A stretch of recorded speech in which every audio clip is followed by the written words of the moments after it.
very much. Sanders.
People who are in like Open Rubio.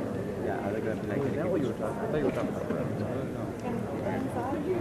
Sure, what's that? How many people are they going to wait for the sun?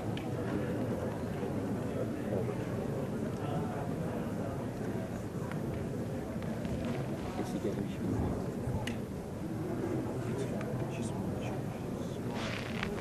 can we get like but Kennedy was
Menendez said the young writer. He said that Trump was violent and political persecution. Menendez, yeah. Menendez said very pro-Greeks. Yeah.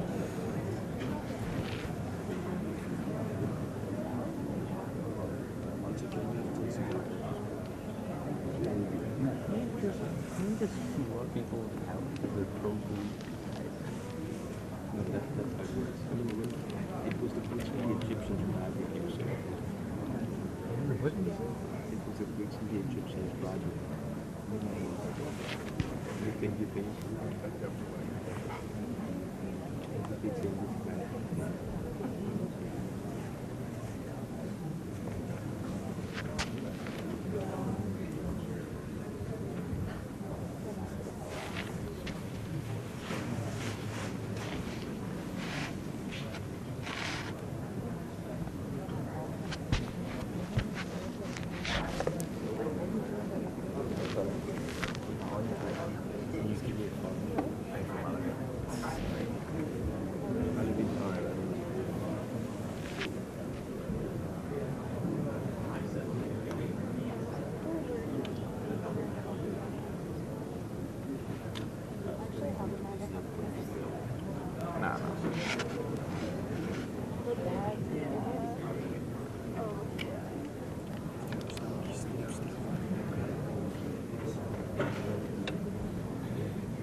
Remoratas, canitas. He needs to put some pressure. I have to check which contains all the batteries go to Saudi. But it's a great glass because they're actually shirts.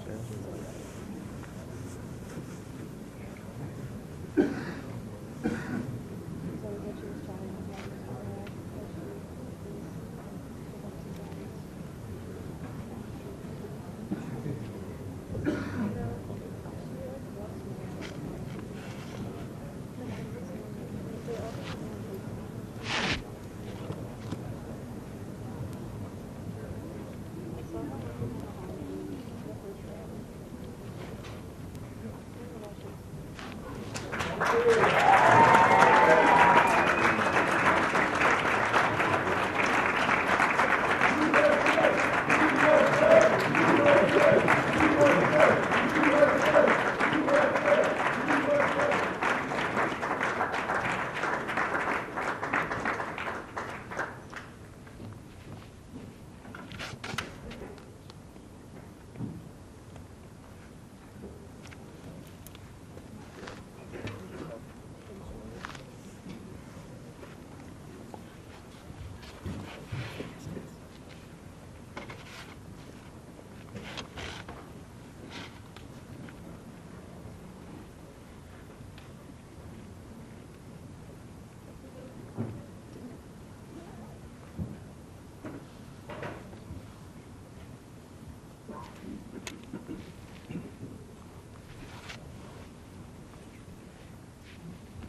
Ladies and gentlemen, welcome. Before we get underway today, I'd like to take a brief moment to recognize the terrible loss of life that occurred just a few miles away from here last night. Our hearts and prayers are with the families and friends who lost loved ones last night, as well as the brave first responders who are still on the scene. I'd like to ask everyone to join us in a moment of silent prayer and reflection for the souls lost.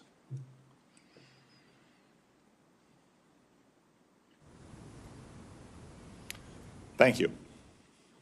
Next, I want to remind everyone in attendance here that while you are all welcome to observe today's hearing, I will not allow or tolerate disruptions from the audience. Audience members may not verbally or physically distract from the hearing, including by shouting, standing, raising signs, or making gestures that block the view of other members of the audience or the cameras for those watching on television or online. Anyone who does so will be removed immediately by the Capitol Police and banned from return. Welcome everyone to this hearing on President Trump's nomination of Tulsi Gabbard to be the Director of National Intelligence. Ms. Gabbard, welcome to the Senate Intelligence Committee. I also want to welcome your family in attendance today, including your husband, Abraham, your mother, Carol, and your sister, friend Dobbin. I also want to acknowledge some very special friends of yours, Dakota Myers and Pat Payne, both Medal of Honor recipients. Gentlemen, on behalf of the grateful nation, I extend my deepest thanks to you and the heroes with whom you served.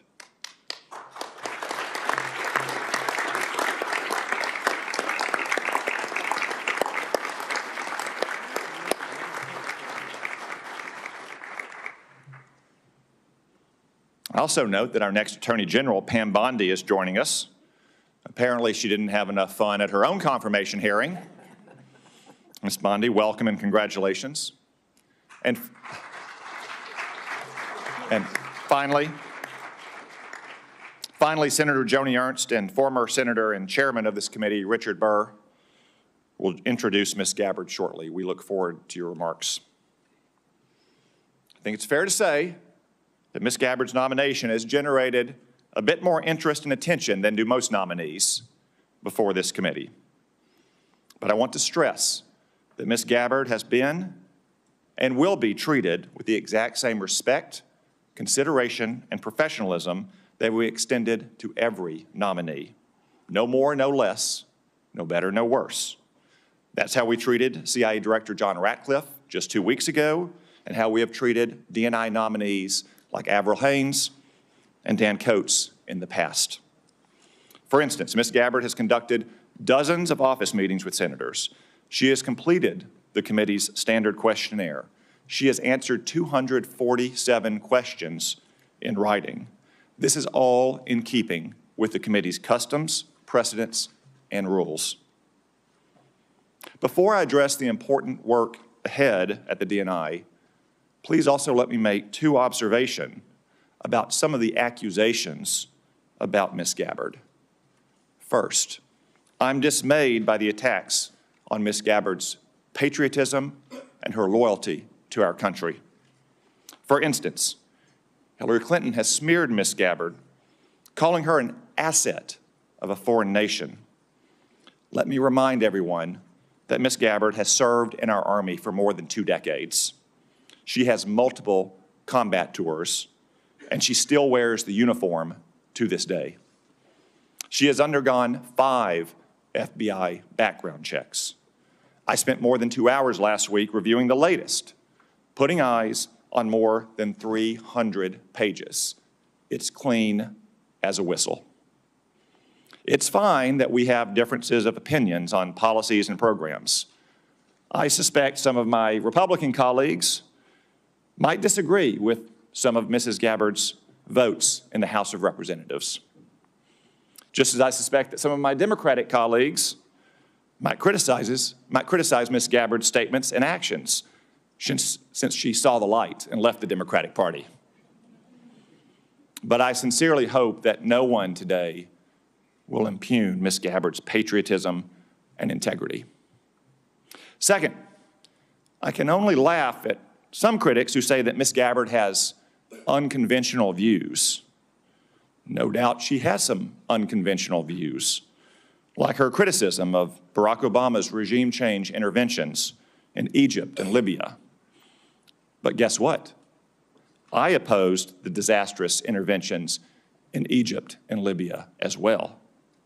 Mubarak was a longtime American partner, and Egypt was a linchpin of our security system in the Middle East. Gaddafi had been scared straight after we toppled the Taliban and Saddam Hussein. He turned over his weapons of mass destruction and cooperated against terrorists. In return, we had lifted sanctions and reestablished diplomatic ties. But President Obama intervened to topple both regimes. And what came next? The Muslim Brotherhood in Egypt and dangerous chaos in Libya to this day. No one ever mistook Mubarak or Gaddafi as the little sisters of the poor. But let's not kid ourselves. The world is a dangerous place, not a church picnic. Ms. Gabbard understands this, which is why she also saw the problem with regime change interventions in these places. The vast number of governments throughout history and still today are not democratic. We may wish it were different, and we can work to improve it, but that's the way the world is. If we only befriended nations that shared our system of government and our social and cultural sensibilities, well, we wouldn't have many friends. In a fallen world, we have to take our friends where we find them. No question, stable democracies make the most stable friends, but what matters in the end is less whether a country is democratic or non-democratic, and more whether the country is pro-American or anti-American. I'll confess that those views may be somewhat unconventional, but look at where conventional thinking has got us.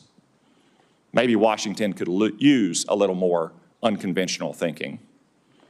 And I'm sure that the Office of the Director of National Intelligence could use more unconventional thinking. Ms. Gabbard, I submit that if confirmed, the measure of your success will largely depend on whether you can return the ODNI to its original size, scope, and mission. When Congress created the ODNI, we intended to put one office in charge to manage the different agencies of the intelligence community.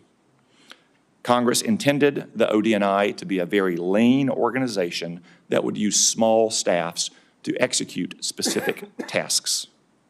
Congress in no way wanted yet another unruly bureaucracy layered on top of an already bureaucratic intelligence community. Unfortunately, 20 years later, that's exactly what the ODNI has become.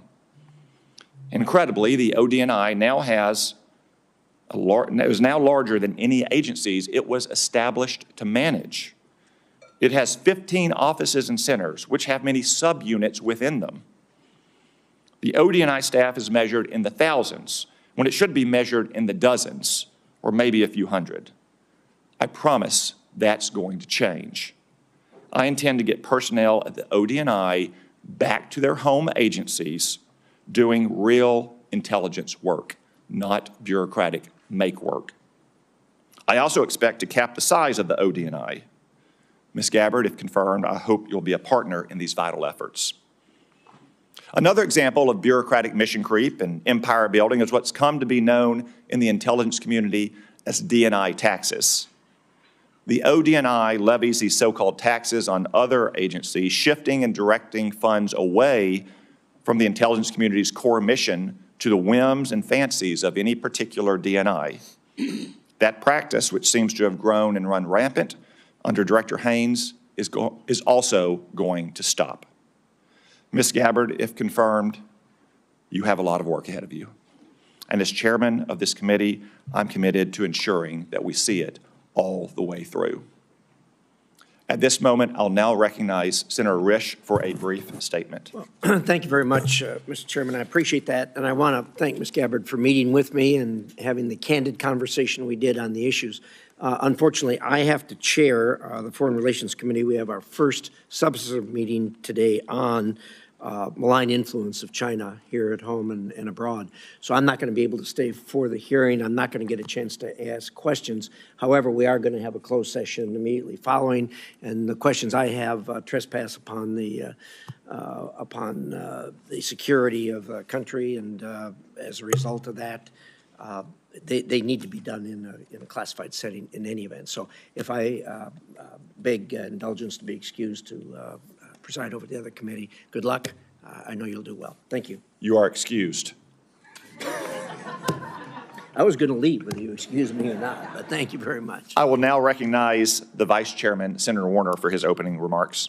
Well, thank you, Mr. Chairman, and particularly thank your comments at the top. I've spent most of the morning out at National Airport. I know Senator Moran was there last night. It's a horrible tragedy. The victims' families are still being notified. For those of us who live in this region, you know, it's always kind of complicated. We've got Virginia, D.C., Maryland, and a host of local jurisdictions. But last night, when this tragedy took place, and I happened to be driving by National on the way home and saw all the first responders rushing to the scene. People came from as far away as Baltimore, Fairfax County. We had DOD, and federal officials there. And these first responders, as always, ran towards the tragedy. There'll be a time to figure out what happened and how we rectify it. But today, our thoughts and prayers ought to be with the families and, again, thanking our first responders. Ms. Gabbard, welcome. And congratulations on your nomination to be the next Director of National Intelligence. I'd like to begin by thanking you, literally, for your decades of public service, both in uniform and as a member of Congress from Hawaii. I applaud your continuing commitment to serve should you be confirmed. Now, the President has nominated you to be Director of National Intelligence. Most folks probably don't understand the importance of this position. If confirmed, you would lead 18 agencies of the IC. You'll also serve as the principal advisor to the President, the National Security Council, and the Homeland Security Council for all intelligence matters related to national security. And in this role, you'll be responsible for over $100 billion between the National Intelligence Program and the Military Intelligence Program, or the NIP and the MIP as we call them here. It's a position of great importance and significance to our national security, created after one of our worst national security failures, 9/11. For that reason, when Congress established this position, thanks in large part to our colleague and our friend Susan Collins, it mandated in law that any individual nominated for this position must have, and I quote, extensive national security expertise. Now, I appreciated you taking the time to meet with me, and as I noted in that office, both before and after, I continue to have significant concerns about your judgment and your qualifications to meet the standards set by law. First, as I noted previously, the DNI was created in part to make sure we had appropriate intelligence sharing, which prior to 9/11, obviously we haven't. But the mission also is to not only share information between the IC, but also with our allies. There's no legal requirement that our allies share intelligence with us. It's all predicated on trust. Trust that our allies will protect each other's secrets. It appears to me you have repeatedly excused our adversaries' worst actions, and instead often blamed them on the United States and those very allies. For example, you blame NATO for Russia's 2022 invasion of Ukraine. You rejected the conclusion that Assad used chemical weapons in Syria, despite it being the unanimous assessment of the then Trump administration's DOD, State Department, and IC, as well as the assessment of our European allies. Instead, you blame the United States for supporting terrorist groups in Syria. Now, I don't know if your intent in making those statements was to defend those dictators, or if you were simply unaware of the intelligence and how your statements would be perceived. In either case, it raises, at least for this senator, serious questions about your judgment. It also leads me to question whether you can develop the trust necessary to give our allies confidence that they can share their most sensitive intelligence with us. Make no mistake about it. If they stop sharing that intelligence, the United States will be less safe. We've seen this as recently as this past year, where because of those strong intelligence sharing between the United States and Austria, countless lives were saved by disrupting a terrorist attack that was going to take place at the Taylor Swift concert in Vienna. Second, you have been publicly outspoken in your praise and defense of Edward Snowden, someone who betrayed the trust of our nation and jeopardized the security of our country.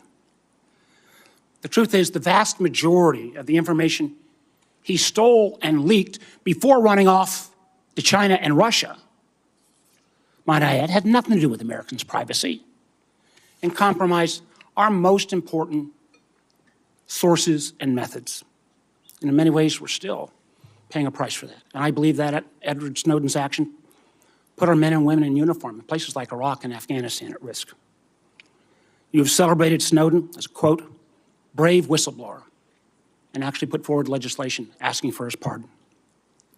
Furthermore, when given the opportunity to clarify your position in pre-hearing questions, you declined. And instead, you expressed, and again, I quote, "The DNI has no role in determining whether or not Edward Snowden is a lawful whistleblower." Boy, that is troubling to me in so many ways.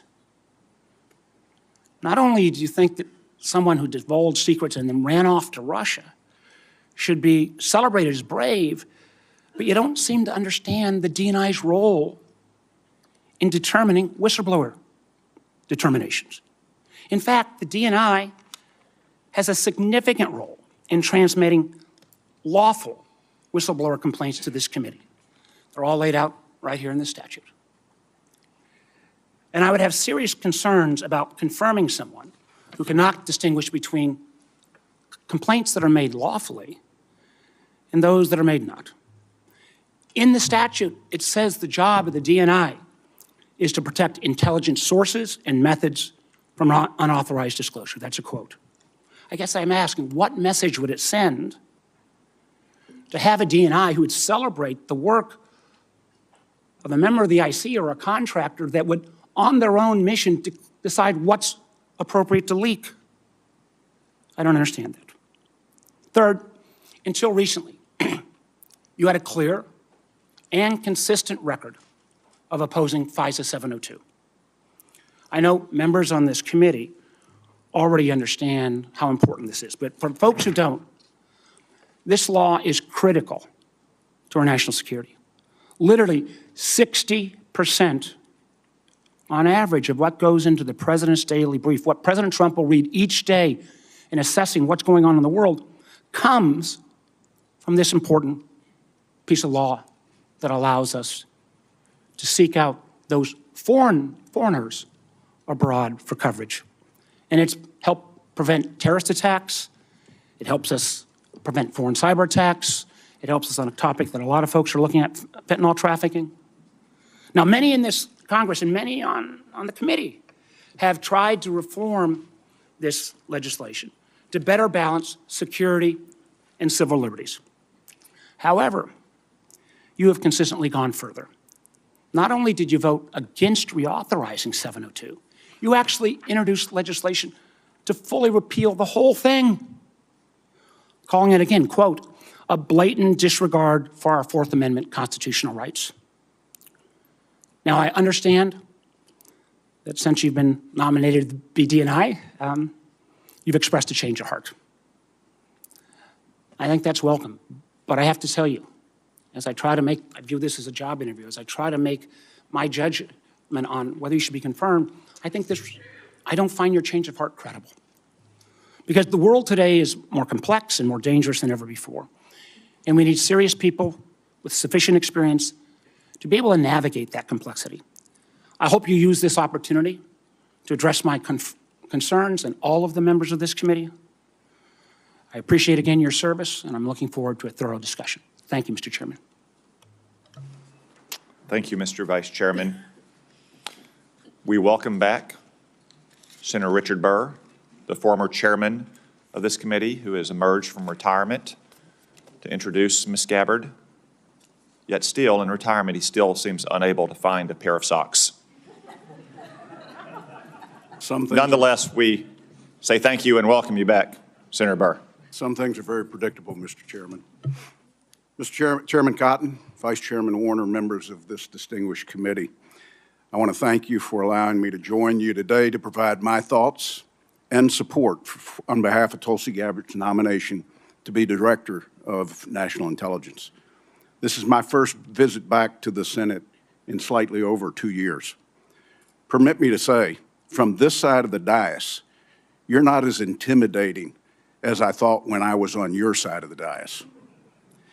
When I was chairman of this committee, Senator Warner and I stuck to a single refrain with our staff: follow the facts wherever they lead. Today, an anonymous person or group launching a campaign using rumors as sources and accusations as fact can drive the outcome of an election and of public opinion. I know it to be true. Remember, I sat in your chair for the Russia investigation, where we found much of the influence to be the result of fictitious narratives driven by Russia. Now, some of you may be wondering, why do I support Tulsi Gabbard, and why am I here to introduce her as a nominee? I've experienced firsthand a coordinated attempt to influence this nominee's support in the United States Senate and with the American people. I was contacted by several national journalists shortly after the president nominated Tulsi, asking me to confirm one of the many rumors circulating about this nominee. I informed each journalist over a 5-week period that the rumors shared with me was simply not true. This narrative was shared from one journalist to the next journalist to the next journalist. I assume today they ran out of journalists. This was a coordinated effort to kill this nomination.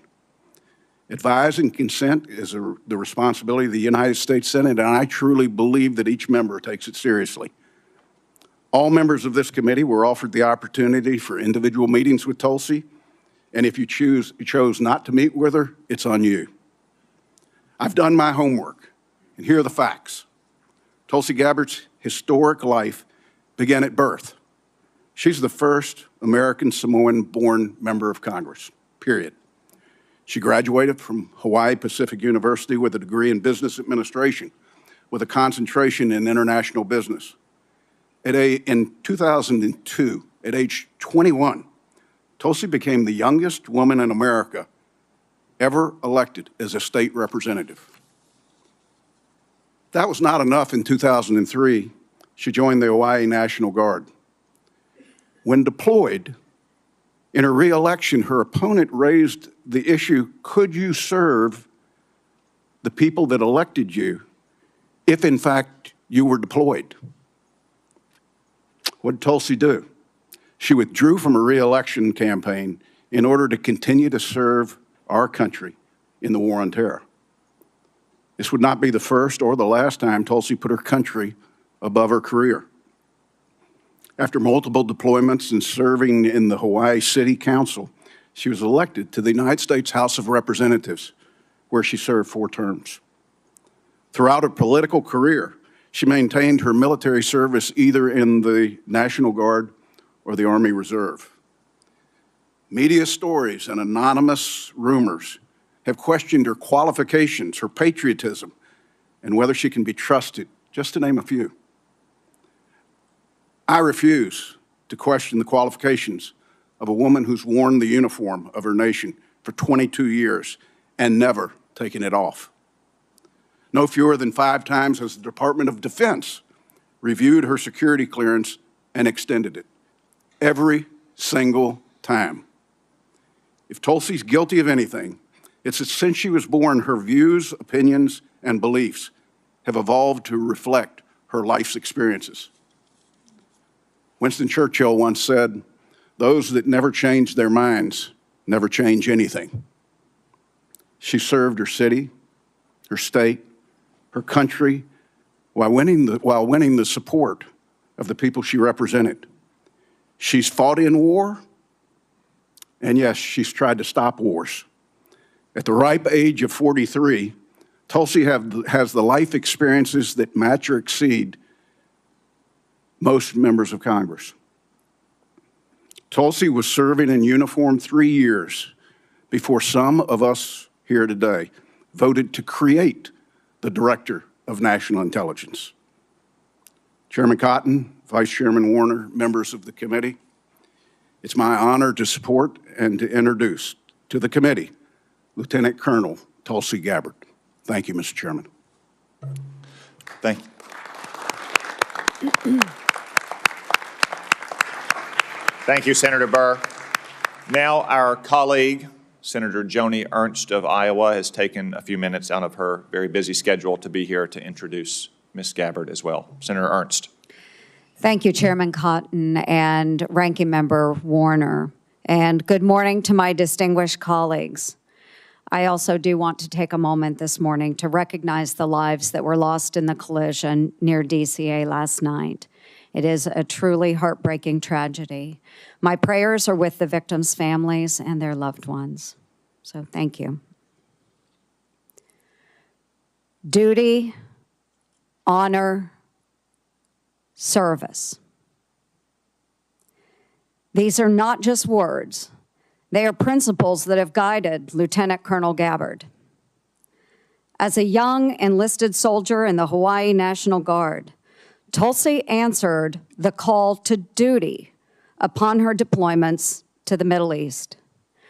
From graduating at the top of her class from the Accelerated Officer Candidate School at the Alabama Military Academy, the first woman to do so, to serving as the youngest member of Hawaii's legislature, she upheld honor while breaking barriers both in uniform and in her civilian leadership roles. And today, Lieutenant Colonel Gabbard demonstrates her commitment to service by sitting before this committee, prepared to answer the nation's call yet once again, this time as the next Director of National Intelligence. Tulsi and I share similar backgrounds, both to our nation and to our communities. We've worn the same uniforms, serving in the Army National Guard and Army Reserves, leading battalions and deploying to Iraq and Kuwait. We've both had the privilege of serving in our state legislatures and in Congress, representing the people who shaped our lives and our communities. Tulsi exemplifies what it means to rise above partisanship, putting the needs of the American people over political divisions. She put her own life on the line in combat operations and now has set aside partisan differences as a former Democrat member of Congress to answer the call to serve in a Republican administration. The mainstream media has fought to paint their own picture of Tulsi Gabbard. But let's talk about the real Tulsi Gabbard, the woman and the soldier who I've come to know and respect. And I've known Tulsi for the past decade. Relationships matter. In 2015, then Congresswoman Gabbard met my dear friend Owen, who was a dear friend of mine from Iowa State University. Owen was a wounded special operations warrior who embodies the resilience and strength of our military community. Owen was the subject of an attack in Afghanistan where he lost his leg and his left eye serving in the war. After this attack, or during this attack, Owen was tossed into the dead pile. Owen, bleeding and in excruciating pain, cried out to his teammates, "I'm not dead." Thankfully, his fellow warfighter attended to Owen. But the road to recovery was long and hard, including a stint at Walter Reed Medical Center. During this time, Owen met a fellow warrior and patriot, Congresswoman Tulsi Gabbard, who became a friend, and today they remain in touch. Owen prides himself in being a very good judge of character. And Tulsi, he speaks volumes of your character. Owen's final message to me before this hearing was, Tulsi has maintained her integrity throughout her career. She's the same gal I met in 2015. She always makes time for our old, broken warriors. And colleagues, I will leave you with this. You know me. I trust Tulsi Gabbard. She will be honest with you. She will listen to your concerns. She will be receptive to your feedback. And rest assured, Lieutenant Colonel Gabbard loves this country, a fact proven by her willingness to put her life on the line to defend it. For over 20 years, she has put on the uniform and checked her political views at the door with one mission in mind: to protect and defend our great United States of America.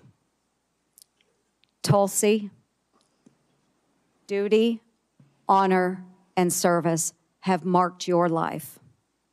Thank you for your extraordinary dedication to our nation, for embodying the values that make our military the best in the world, and for stepping up to serve yet once again as President Trump's Director of National Intelligence.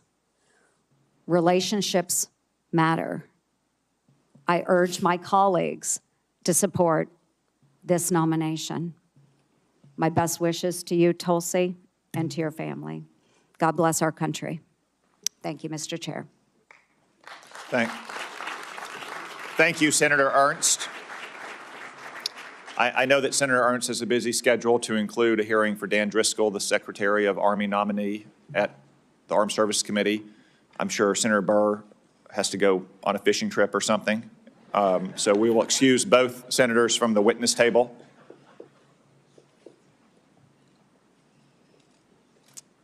Ms. Gabbard, before we move to your opening statement, it is the custom of the committee to ask a series of obligatory questions to all nominees. First, do you swear or affirm to give this committee your full and truthful testimony? I do. Second, do you agree to appear before the committee here or in other venues when invited? Yes. Third, if confirmed, do you agree to send officials from your office to appear before the committee and designated staff when invited? Yes. Fourth, do you agree to provide documents or any materials requested by the committee in order for it to carry out its oversight and legislative responsibilities? I do. Fifth, will you ensure that your office and your staff provide such material to the committee when requested? Yes. Sixth, do you agree to inform and fully brief, to the fullest extent possible, all members of this committee on intelligence activities and covert actions rather than only the chairman and the vice chairman? Yes. Thank you for those answers, Ms. Gabbard. We now welcome the opportunity, finally, to hear from you in your own words. Thank you very much, Mr. Chairman. Before I begin, I too would like to start by offering my prayers and condolences to those who were killed in last night's horrific crash. Senator Warner, Senator Moran, our condolences and prayers are with you and all of your constituents. Again, Chairman Cotton, Vice Chairman Warner, and all of the members of the committee, it's an honor to be here before you today. I've appreciated the opportunity to meet with so many of you and address your questions and concerns before today's hearing. I know they've gone, but I'm grateful to Senators Burr and Ernst for their trust and their confidence in taking time to join us here today. To my husband, Abraham, my family, friends, fellow veterans, Medal of Honor recipients, and patriots, thank you for your love and support. I'm honored and grateful to President Trump for his trust and confidence in nominating me to serve our country as the Director of National Intelligence at a time when trust in the intelligence community, unfortunately, is at an all-time low. Chuck Schumer admitted a few years ago, quote, "You take on the intelligence community, they have 6 ways from Sunday at getting back at you." For too long, faulty, inadequate, or weaponized intelligence have led to costly failures and the undermining of our national security and God-given freedoms enshrined in the Constitution. The most obvious example of one of these failures is our invasion of Iraq based upon a total fabrication or complete failure of intelligence. This disastrous decision led to the deaths of tens of thousands of American soldiers, millions of people in the Middle East, mass migration, destabilization, and undermining of the security and stability of our European allies, the rise of ISIS, strengthening of al-Qaeda and other Islamist jihadist groups, and strengthening Iran. Here are just a few other examples. The American people elected Donald Trump as their president not once but twice. And yet, the FBI and intelligence agencies were politicized by his opponents to undermine his presidency and falsely portray him as a puppet of Putin. Title I of FISA was used illegally to obtain a warrant to spy on Trump campaign advisor Carter Page, using a Clinton campaign-funded false dossier as their so-called evidence. Biden campaign advisor Tony Blinken was the impetus for the 51 former senior intelligence officials' letter dismissing Hunter Biden's laptop as disinformation, specifically to help Biden win the election. Former DNI James Clapper lied to this committee in 2013, denying the existence of programs that facilitated the mass collection of millions of Americans' phone and internet records, yet was never held accountable. Under John Brennan's leadership, the CIA abused its power to spy on Congress, to dodge oversight, lied about doing it until he was caught, and yet has never been held responsible. Under Biden, the FBI abused its power for political reasons to try to surveil Catholics who attend traditional Latin Mass, labeling them as quote-unquote radical traditionalist Catholics. Personally, just 24 hours after I criticized Kamala Harris and her nomination, I was placed on a secret domestic terror watch list called Quiet Skies. Sadly, there are more examples. The bottom line is this must end. President Trump's re-election is a clear mandate from the American people to break this cycle of failure, end the weaponization and politicization of the intelligence community, and begin to restore trust in those who've been charged with the critical task of securing our nation. If confirmed as DNI, I will do my very best to fulfill this mandate and bring leadership to the intelligence community with a laser-like focus on our essential mission, ensuring the safety, security, and freedom of the American people. As the President's principal intelligence advisor, I'll begin by leading by example, checking my own personal views at the door, and committing to delivering intelligence that is collected, analyzed, and reported without bias, prejudice, or political influence. I enlisted in the Army because of the horrific terrorist attack on September 11th and volunteered to deploy to Iraq in 2005, where I served in a medical unit. After nearly 22 years in uniform with 3 combat deployments to the Middle East and Africa, I'm now a lieutenant colonel in the U.S. Army Reserve, where I serve as a battalion commander of soldiers in Oklahoma, Missouri, and Arkansas. I served in Congress for 8 years on the Homeland Security, Foreign Affairs, and Armed Services committees. And it's my experience in the military and in the halls of Congress that have given me a deep understanding of the complex challenges that our nation faces, in both roles engaging with world leaders, in both roles being privy to highly classified intelligence. So I know firsthand how essential accurate, unbiased, and timely intelligence is to the President, to Congress, and to our warfighters. I also know the heavy cost of intelligence failures and abuses. Senator Collins, you led the creation of ODNI specifically to address those intelligence failures of 9/11 and Iraq's so-called WMDs. The need for the ODNI under strong leadership still exists today. If confirmed, I'll bring my experience and fresh eyes to leading the intelligence community. And my day one priorities will be to assess the global threat environment, identify where gaps in our intelligence exist, integrate intelligence elements, increase information sharing, and ensure that unbiased, apolitical, objective collection and analysis to support the President and policymakers' decision-making occur. I'll work to end the politicization of the intelligence community and ensure there is a clear mission focus in the IC on its core mission of this unbiased, apolitical collection and analysis of intelligence to secure our nation. I'll work to rebuild trust through transparency and accountability. This is a national security imperative. And I'll work to assess and address efficiencies, redundancies, and effectiveness across ODNI to ensure focus of personnel and resources is on our core mission of national security. Now, in my meetings that I've had with many of you, you expressed bipartisan frustration about recent intelligence failures as well as the lack of responsiveness to your requests for information. Whether it's the surprise October 7th Hamas terrorist attack, to the sudden takeover of Syria by Islamist extremists, failures to identify the source of COVID, anomalous health incidents, UAPs, drones, and more.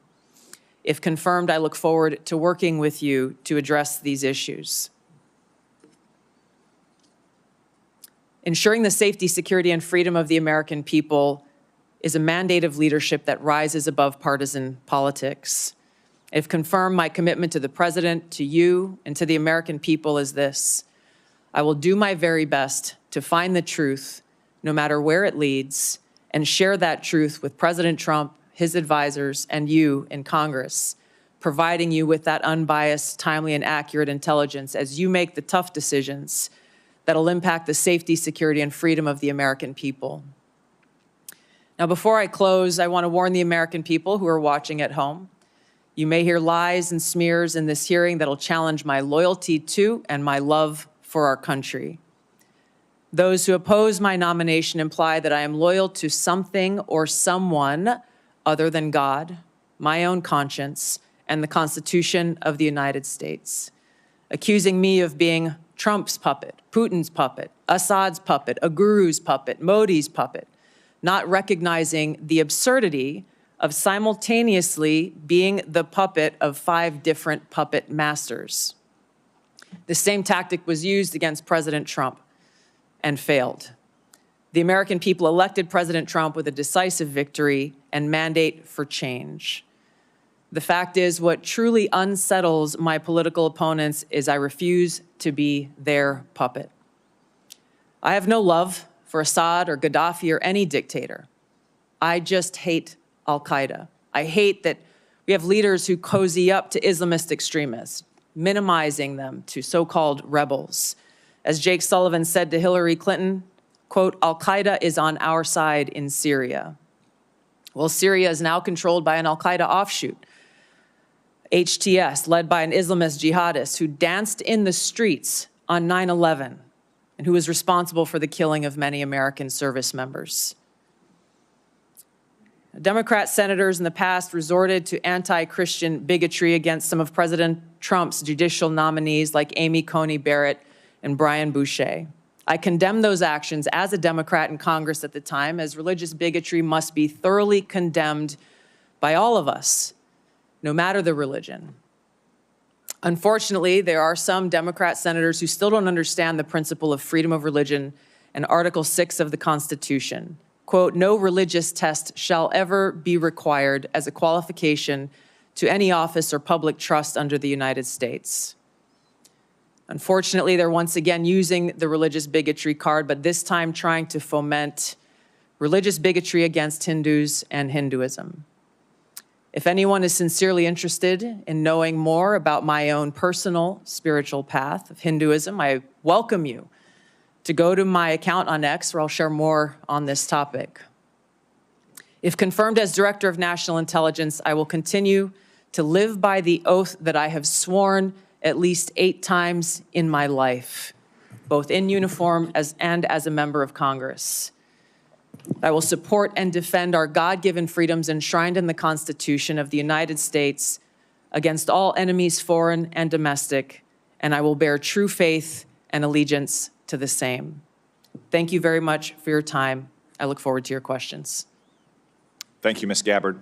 A few reminders before we begin our 5-minute round of questioning. First, a reminder to the audience, once again, I will not tolerate disruptions or disturbances either in favor of or in opposition to Ms. Gabbard.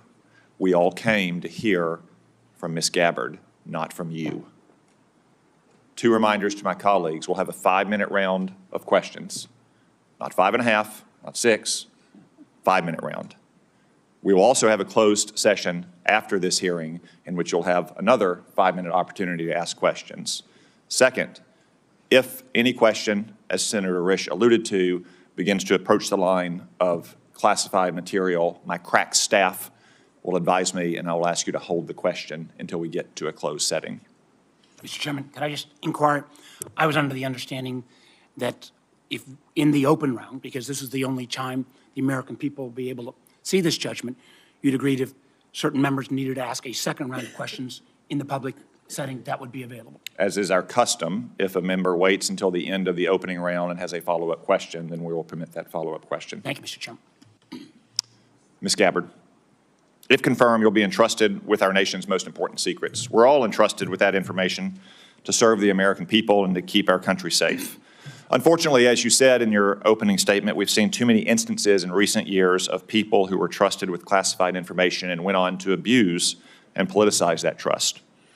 For example, in October 2020, more than 50 former intelligence officers, many of whom still held a top-secret clearance, wrote a letter invoking their credentials to make false claims about Hunter Biden's laptop, likely being Russian disinformation. Do you agree that this was an example of intelligence professionals abusing and politicizing their past positions and credentials? Yes, Mr. Chairman, I do, and it is an example of what needs to end and why the American people elected President Trump to bring about those necessary reforms. Thank you. Will you commit that no one who abuses his past position and credentials in this fashion will hold a security clearance in the future? Yes. Thank you. Now, I want to be fair to my Democratic colleagues. Such abuses aren't just a problem on the left. Also in 2020, President Trump's former National Security Advisor, John Bolton, published a book in which he revealed sensitive conversations with the president on national security matters, including highly classified information. He didn't submit this book for review and approval to ensure that our national security secrets were protected. Do you agree that John Bolton's actions likewise undermined public trust? Yes, Mr. Chairman. Will you commit that no one who so abuses his past position and risks the exposure of classified information by publishing a book without submitting it for review and getting approval before publication will hold a security clearance again or be trusted with classified information again? Yes. Thank you. Let's move on to the topic of ODNI reform that I mentioned in my opening statement. Congress originally envisioned the ODNI to be a small coordinating agency that directs, rather than replicates, the now 18 constituent agencies that make up our intelligence community. Over the years, however, the ODNI has strayed from this vision to an organization that now publicly boasts nearly 2,000 people, more than half of whom are not detailed from an intelligence agency, but rather are career ODNI bureaucrats. They've even developed centers that are producing their own analysis. Will you commit today to working with this committee to restoring the ODNI to its original size, scope, and function? Yes, Senator, I look forward to working with you and the committee as I, if confirmed, assess the current status of who is working in the ODNI and the function that they fulfill to make sure of its effectiveness and elimination of redundancies and bloating. Thank you. Do you support some of the policy proposals I mentioned in my opening statement about capping the size of the ODNI, eliminating ODNI taxes, returning employees back to their home agencies to do real intelligence work? Yes, Senator, I look forward to working with you as we assess where the ODNI needs to be in order to fulfill its core mission and function. Thank you. And in your preparation for this hearing and this important responsibility, have you developed any thoughts that explains the mission creep and the empire building that we've seen at the ODNI in recent years? Yes, Senator, I've had the opportunity to review the history of the ODNI, to speak to Ambassador Negroponte, the first Director of National Intelligence, as well as others who have served in this position. I think there are a number of contributing factors to the creation of centers, or not centers, but offices like the recently eliminated Office of DEI within ODNI, and other areas where I need to go in and assess the replication and the duplication of responsibilities that exist elsewhere and some of the other intelligence elements that ODNI has oversight over. Thank you. Colleagues, I will lead by example and yield back 1 minute of my time and recognize the Vice Chair. Well, thank you, Mr. Chairman. That is a first. Ms. Gabbard, let me be clear, at least in my views. I salute your service to our country, but I have serious doubts about your judgment. And those are some of the areas that I want to pursue. First, until you were nominated by the president to be the DNI, you consistently praised the actions of Edward Snowden, some who, I believe, jeopardized the security of our nation, and then, in an effort to flaunt that, fled to Russia. You even called Edward Snowden, and I quote here, a brave whistleblower. Every member of this committee supports the rights of legal whistleblowers. But Edward Snowden isn't a whistleblower. And in this case, I'm a lot closer to the chairman's words, where he said Snowden is, quote, an egotistical serial liar and traitor who, quote, deserves to rot in jail for the rest of his life. Ms. Gabbard, a simple yes or no question. Do you still think Edward Snowden is brave? Mr. Vice Chairman, Edward Snowden broke the law. I do not agree with or support with all of the information and intelligence that he released, nor the way in which he did it. There would have been opportunities for him to come to you on this committee or seek out the IG to release that information. The fact is, he also, even as he broke the law, released information that exposed egregious, illegal, and unconstitutional programs that are happening within our government Excuse me, Mr. that Gabbard. led to serious reforms that Congress undertook. Chairman, we got 5 minutes. So I take your answer, and these are your quotes. Brave, please join my bipartisan legislation calling for charges to be dropped against him. Do you disagree that legislation was not appropriate? Do you believe he is brave or not? Yeah, Back those words? once again, Senator, Edward Snowden broke the law. He Ms. Gabbard, also I'm not released talking- we information agree that Edward Snowden that broke the exposed law. the United States Asking you a government's question whether illegal your programs. legislation and your words are still your beliefs. Yes or no, please. I'm making myself very clear. Edward Ma'am. Snowden broke the law. He released information about the United All right, States ma'am, I've government's got other issues to illegal raise. activities. Ma'am, If I may just finish my thoughts, Senator. In this role that I've been nominated for, if confirmed as Director of National Intelligence, I will be responsible for protecting our nation's secrets, and I have 4 immediate steps ask for that I additional would time. take to Chairman. prevent another Snowden-like leak. Ma'am, I would simply ask you again. I don't think you're going to answer. I agree with Tom Cotton, he's a traitor. You, for years, until you got chosen by President Trump, have celebrated this guy as brave. You've called for him to be pardoned, for his charges to be dropped. I cannot imagine a director of national intelligence that would say that kind of behavior is okay. How would we maintain the trust of the IC and the contractors who work for it? How would we maintain the trust of our Five Eyes partners? I find it very troubling. Let me move to 702. I know other members are going to raise this. Remember, the 702 is critical to our national security. 60% of the president's daily brief, 60% of the information President Trump gets every day in a PDB will come from this. You've had a long history of opposing 702. Many members of Congress have. But one of the things you actually done that not many have is not to reform it, but you actually said you wanted to repeal it. But now, whether it's confirmation conversion or whatever, you call 702 vital. And I'm quoting, because of significant FISA reforms have been enacted since you left Congress.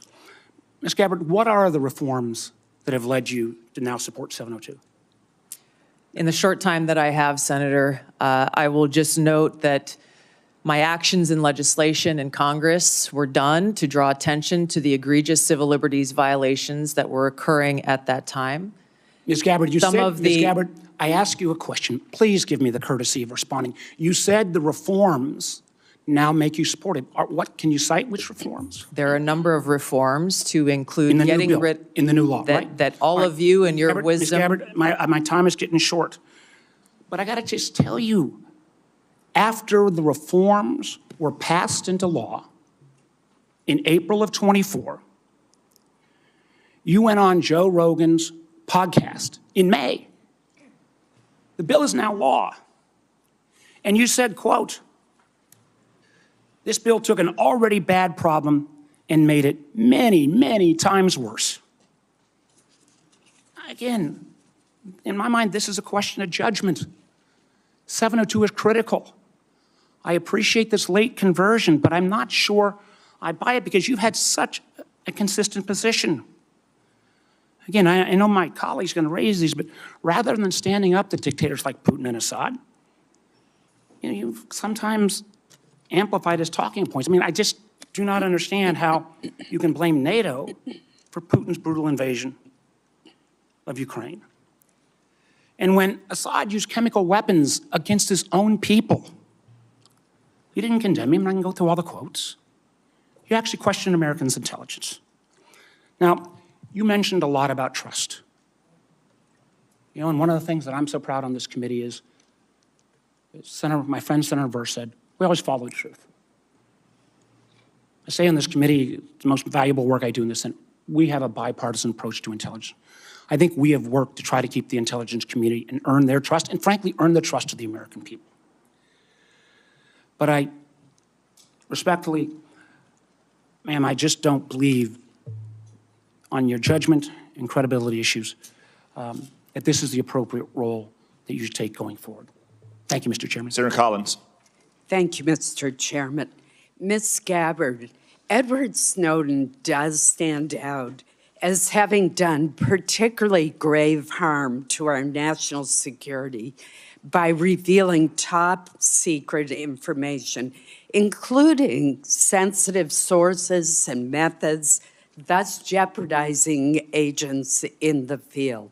So let me ask you a question. If confirmed, would you support or recommend a pardon or any kind of clemency for Edward Snowden? Thank you for the question, Senator Collins. If confirmed as the Director of National Intelligence, my responsibility would be to ensure the security of our nation's secrets and would not take actions to advocate for any actions related to Snowden. So the answer is no. Is Correct. that correct? In 2020, you introduced the Protect Brave Whistleblowers Act, which would amend the Espionage Act to make it more difficult to prosecute individuals who reveal classified information. In particular, the bill would allow individuals to disclose even top secret information as long as it's not done with the specific intent to injure the United States or advantage any foreign nation. Your bill would also have created an affirmative defense if public disclosure of classified information were made for several reasons, one of which was to expose gross waste of funds.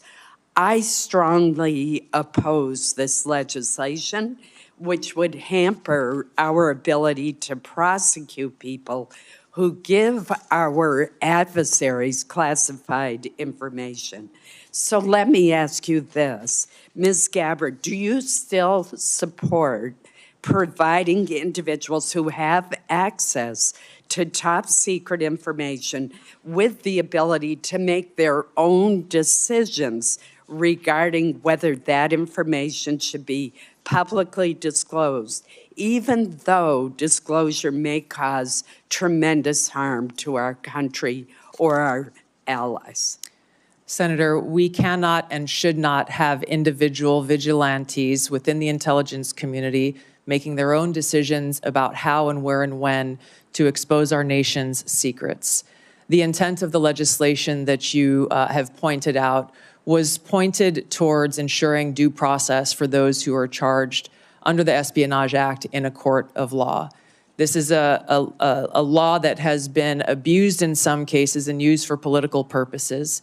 President Obama charged more people under the Espionage Act than all other presidents combined.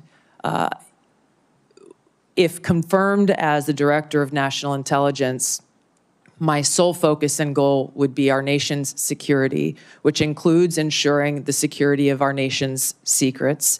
And I would work to make sure that we don't have any disclosures or vigilantes taking it upon themselves. There are numerous legal paths that will protect this information for those who feel they have concerns. And I look forward to working with you and this committee on making sure that those protections are known by every single person in the workforce and effectively implemented. So you do not support allowing individuals to make their own decisions without authorization to disclose secret information, classified Yes, and information. I believe we have the legal structure in place for those who have concerns to address them. As you know, there has been speculation in the press that you met with Hezbollah, a terrorist organization affiliated with Iran. Have you ever knowingly met with any members, leaders, or affiliates of Hezbollah? No, and it is an absurd accusation.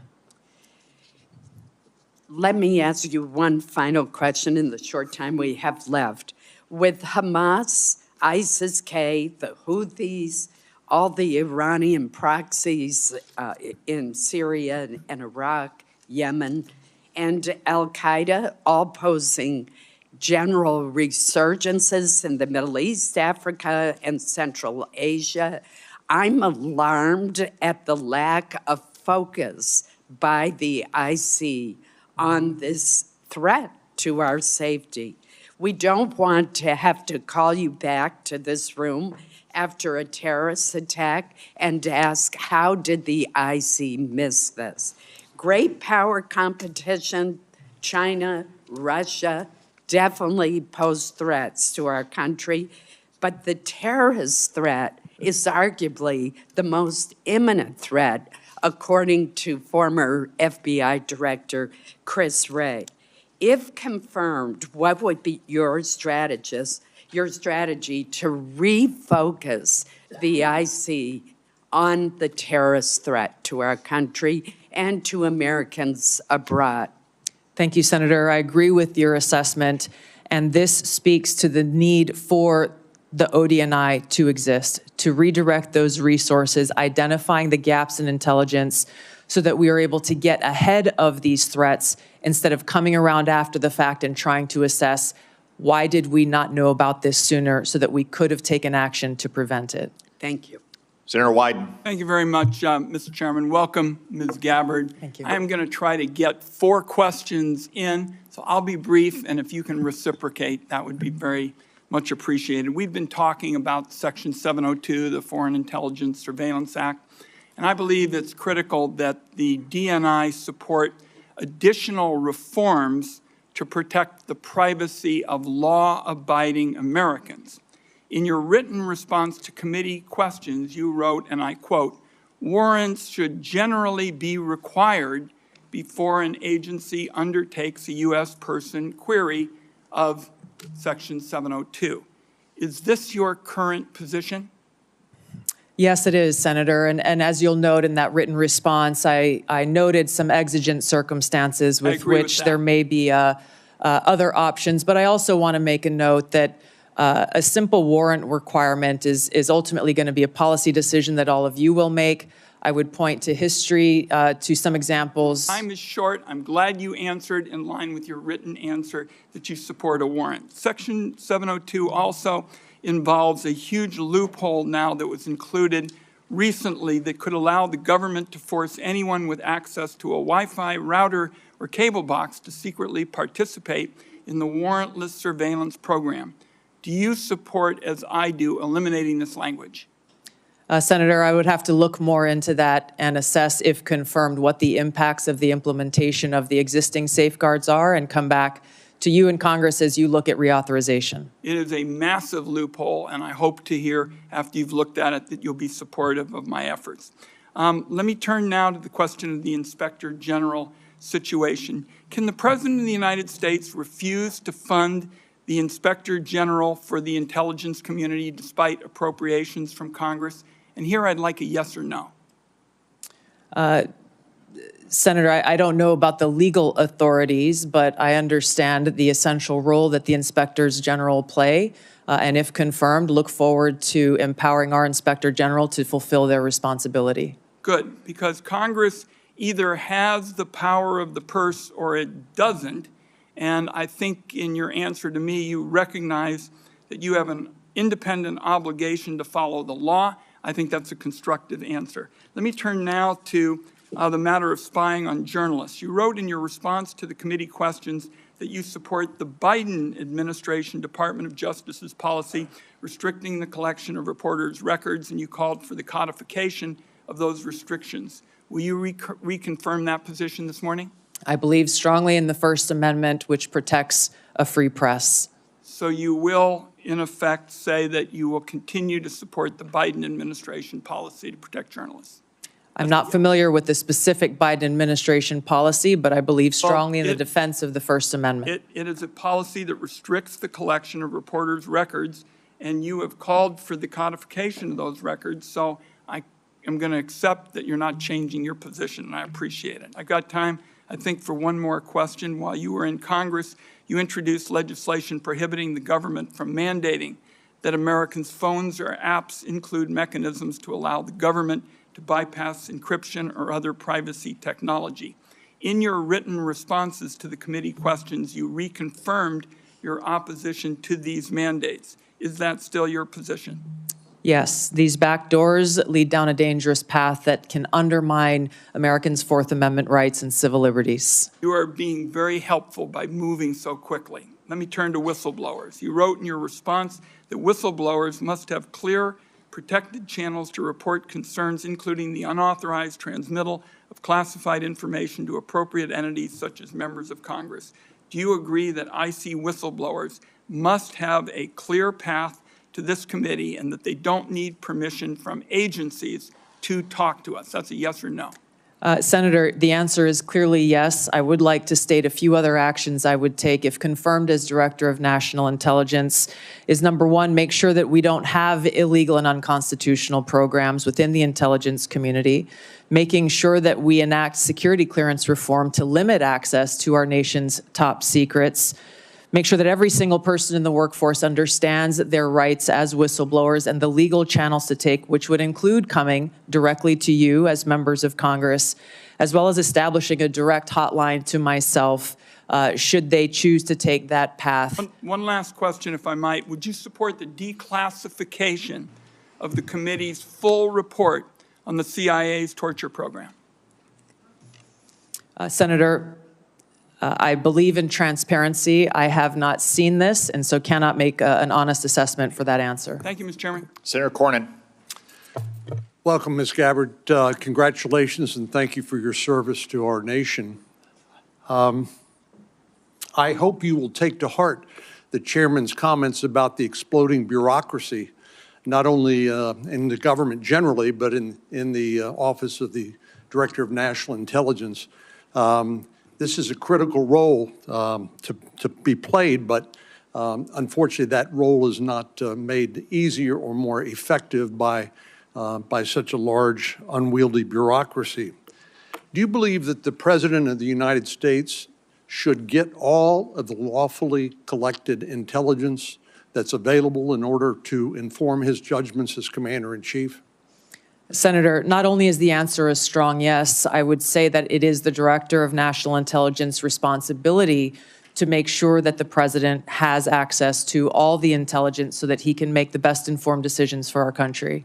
And you will be the one actually briefing him on a daily basis, correct? That's correct. And the President's daily brief, and we've heard that that is composed of about 60% of it's composed of information gleaned by collection under Section 702 of the Foreign Intelligence Surveillance Act. I've heard your comments to Senator Wyden and others. You and I talked about the importance of getting dissenting views in front of the President so that we don't have groupthink, which can be very dangerous, particularly in the intelligence collection areas. And I appreciate your agreeing that presenting the policymakers, including the President, with dissenting views is very important. Are you aware that overwhelmingly the courts that have looked at a challenge to Section 702 based on the Fourth Amendment and any potential warrant requirement have overwhelmingly said that the Fourth Amendment is not implicated by search of lawfully collected intelligence? I am aware, yes, Senator. And do you disagree with that? What I began to say in answer to Senator Wyden's previous question on this issue is, number one, the decision about a warrant requirement will be yours to make, Well, you not will be mine as the Director of National Intelligence. You'll be the Director of National Intelligence, and people will be wanting to hear from you about what we should do as policymakers. Admittedly, you're not going to be a policymaker, but you certainly will inform us. And wouldn't you do agree that the courts have overwhelmingly held that a warrant is not required, correct? Yes, Senator, I'm aware of the court rulings. What my commitment is to make sure that we uphold the Fourth Amendment rights of Americans in protecting against unlawful seizure and search. There are many different ways to do this. The devil is in the details. There are examples of how even in situations under Title I where a warrant is required to surveil a U.S. person.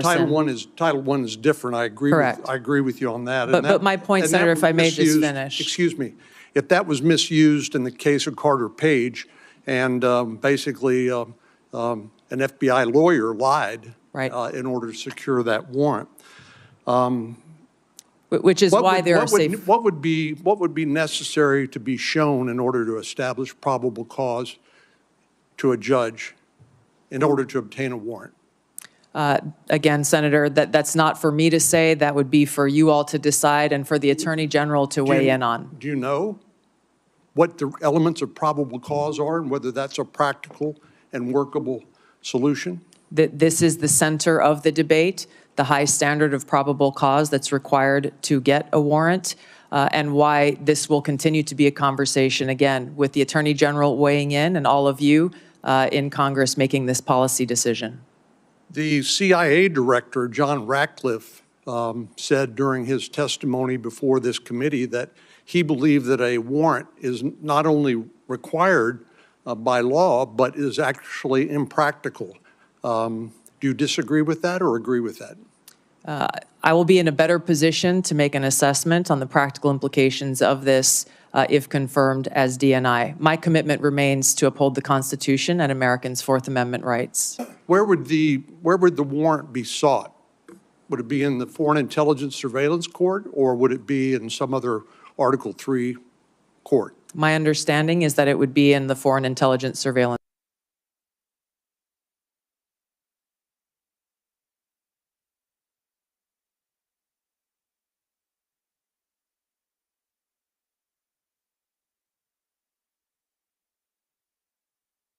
In Lebanon in January 2017. Bassam Kawam personally paid for that trip, and Bassam and his brother Ilyas accompanied you to both Lebanon and Syria. The Kawam brothers have links to the Syrian Social Nationalist Party, an ally of Hezbollah, and in fact in 2008 the Syrian Social Nationalist Party participated in the assassination of a former Lebanese prime minister and assisted Hezbollah in Beirut. When did you become aware of the links between the Kawam brothers and the Syrian Social Nationalist Party? Senator, thank you for your question. Just a point of clarification. I paid for my own expenses and travel on that trip. I was not aware of any accusations of these two Lebanese Americans associations until after the trip occurred. And that's when you reimbursed? Correct. Correct. Not because of, I wanted to make sure that there were no perceived conflicts of interest. I addressed this specific question to these Lebanese Americans who had organized the trip, and they vehemently denied any associations with that group.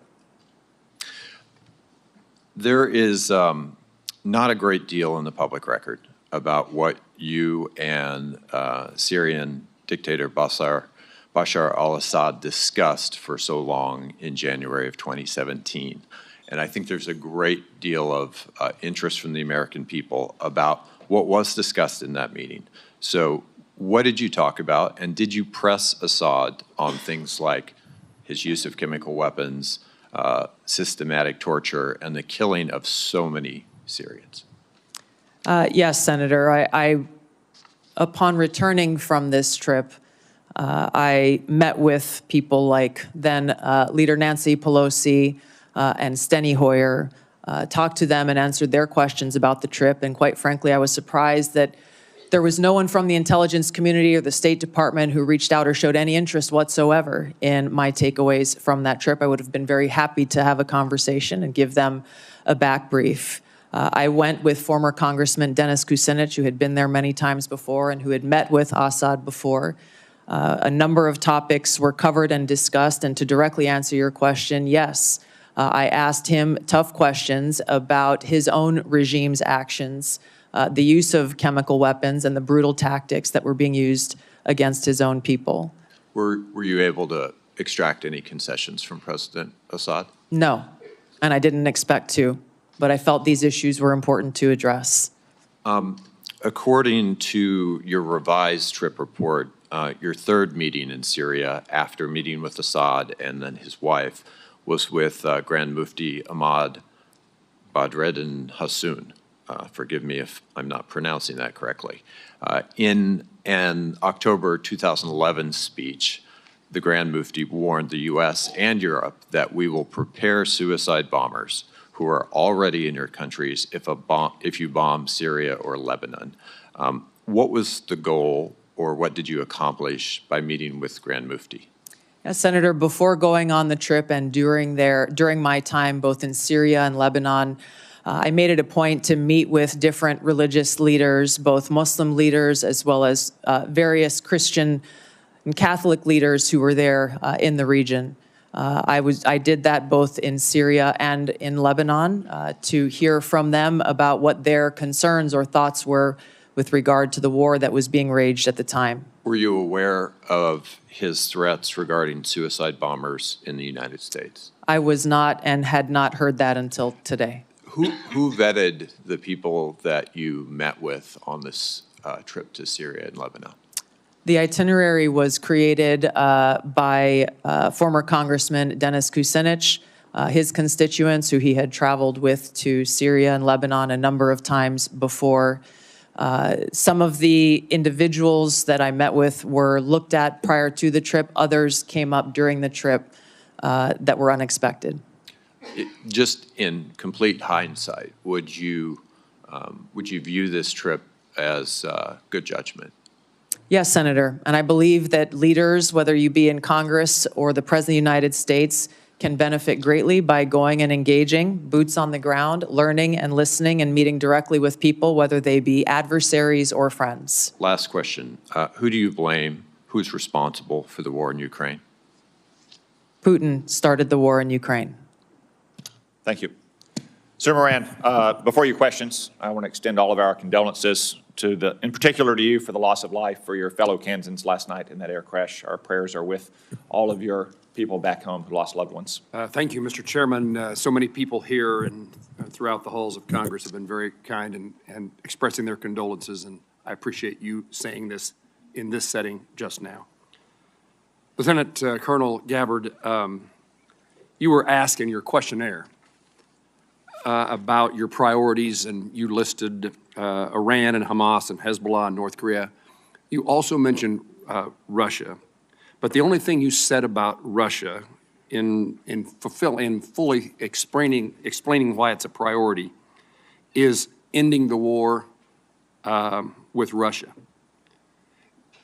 When you talk about Russia, what are your fears or policy priorities beyond ending the war? How do you see Russia as a threat to the United States? Senator, if confirmed as the Director of National Intelligence, it will be paramount for me to assess where our intelligence gaps may exist so that I can provide the President and all of you with the most accurate full picture of that threat assessment to directly answer your questions. I think that it is a complex environment. Russia remains a strategic competitor. There are a number of concerns that have to do with their nuclear weapons, as well as how the decisions and policies that are being made by this body and by the President will impact our own national security, which is my foremost concern. I want to make certain that in no way does Russia get a pass in either your mind or your heart, or in any policy recommendation you would make or not make. Senator, I'm offended by the question because my sole focus, commitment, and responsibility is about our own nation, our own security, and the interests of the American people. In carrying out the responsibilities of the Director of National Intelligence, if confirmed, no country, group, or individual will get a pass in my fulfilling that responsibility of providing that full intelligence picture so that you all can make the best informed policy decisions for the safety, security, and freedom of the American people. You have my commitment to be completely objective, unbiased, and apolitical, and I hope you understand my commitment to our country's interest. I absolutely do. You have answered my question in the manner in which I wanted to hear, that you will do this in an objective manner, provide the information necessary, and that Russia, if it's a threat, you will tell us so and tell us the details of that threat. Yes, Senator. How would you restructure the national intelligence priority framework to better align with President Trump's national security goals? Senator, this is a discussion, if confirmed, I look forward to having with the President and his national security advisor, again, based on the threat assessment and based on the President's priorities. He has spoken about a number of different priorities in different parts of the world. I would work with them on that national intelligence priorities framework, which will serve as the foundation for the intelligence elements under ODNI. Any recommendations that you have in mind to make to President Trump in that regard? I want to make sure that any recommendations that I make to the President are fully informed. From where I sit now, I don't believe that I can make those recommendations. I take that responsibility seriously and wouldn't want to shortchange him without first doing the due diligence and work to make sure my recommendations are well-founded. How will you, Lieutenant Colonel, as the DNI, if confirmed, meet the objectivity and political neutrality requirements to ensure that you're telling the White House what they need to hear and not what they want to hear? A follow-up to that is, how will you handle conflicting intelligence reports from the various members of the intelligence community and present a broad intelligence picture to the President? Yeah, thank you for the question, Senator. I hope that you have confidence in my ability to extract politics from what my role will be as Director of National Intelligence, because it's something I've done for almost 22 years now of wearing the uniform, both serving in the National Guard and the Army Reserve, even while holding political office. There is a brick wall between the two, and I have fulfilled that obligation in uniform, as I will as Director of National Intelligence if confirmed. I think the President, I know the President values hearing a lot of different views, and I would make sure that in the intelligence community's responsibilities that dissenting views are not only allowed, but encouraged, and where they present themselves, make sure that the President and you as policymakers are aware so that you can make your best informed decision. Would you agree with me that bias and prejudice, if it exists any place, exists on both sides of an issue, both partisan sides of this place called Washington, D.C., and the goal, the effort that you will make is to make certain that all the information is presented in a nonpartisan, direct, and manner based upon the facts as known? Yes, Senator, I agree, and you have my commitment. This is essential for the American people and all of you to have faith and trust in the intelligence products that are being delivered. One of the greatest challenges is knowing who's telling us the truth, and we need a DNI who tells the truth. True? Yes, I have a long record of speaking truth to power and would continue that commitment if confirmed in this role. Thank you. Thank you, Senator Moran. Senator King. Thank you, Mr. Chairman. And Ms. Gabbard, I certainly want to applaud and express my appreciation for your service, both in the military and in the Congress. Two very challenging jobs, and I want to thank you for that. I noted that Edward Snowden was in Hawaii, of all places, for a year and a half before he fled to Hong Kong and then on to Russia. Did you ever meet him or have any contact with him during that period, or subsequently with telephone calls, emails, Zooms, contact with he or his lawyers? No, Senator, not at any time have I had contact with Edward Snowden. And you introduced a bill in 2020 that was essentially a pardon. It basically said all charges should be dropped. you had a lot of whereases in that bill. Where did the factual basis for those whereas clauses come from? Senator, if I recall, in that bill, it came from publicly available information. I see. And were you aware that there was a bipartisan committee report from the House Intelligence Committee in 2016 on Snowden's activities? I don't recall specifically at that time, but I am aware of that committee's report and executive summary that was reported publicly. I did not have access to the classified report that summary was based on. Did you read that report prior to filing your bill in 2020? Senator, I don't recall specifically. I remember reading a lot of materials prior to filing that bill. Well, the bipartisan committee report, the first item, Edward Snowden perpetrated the largest and most damaging public release of classified information in U.S. intelligence history, goes on to say Snowden caused tremendous damage to national security, and the vast majority of the documents he stole have nothing to do with programs impacting individual privacy. But you don't recall ever seeing the work of that committee? I'm aware of those conclusions drawn. You're aware Edward now. Snowden. Were you aware at the time? Yes, I was, Senator. And Edward Snowden broke the law. There's no question about that. He should not have released all of that information that caused that harm. How There's many no question about How that. many documents did he release? I know that he took over 1 million documents. I don't know specifically how many of those million he specifically released. Well, you stated very unequivocally today, Snowden broke the law, but you introduced a bill in Congress along with Congressman Matt Gaetz to essentially pardon him. So he broke the law, but it wasn't all that serious? Is that what you thought in 2020? I take very seriously upholding our Constitution and have sworn an oath to support and defend that Constitution over 8 times in my life.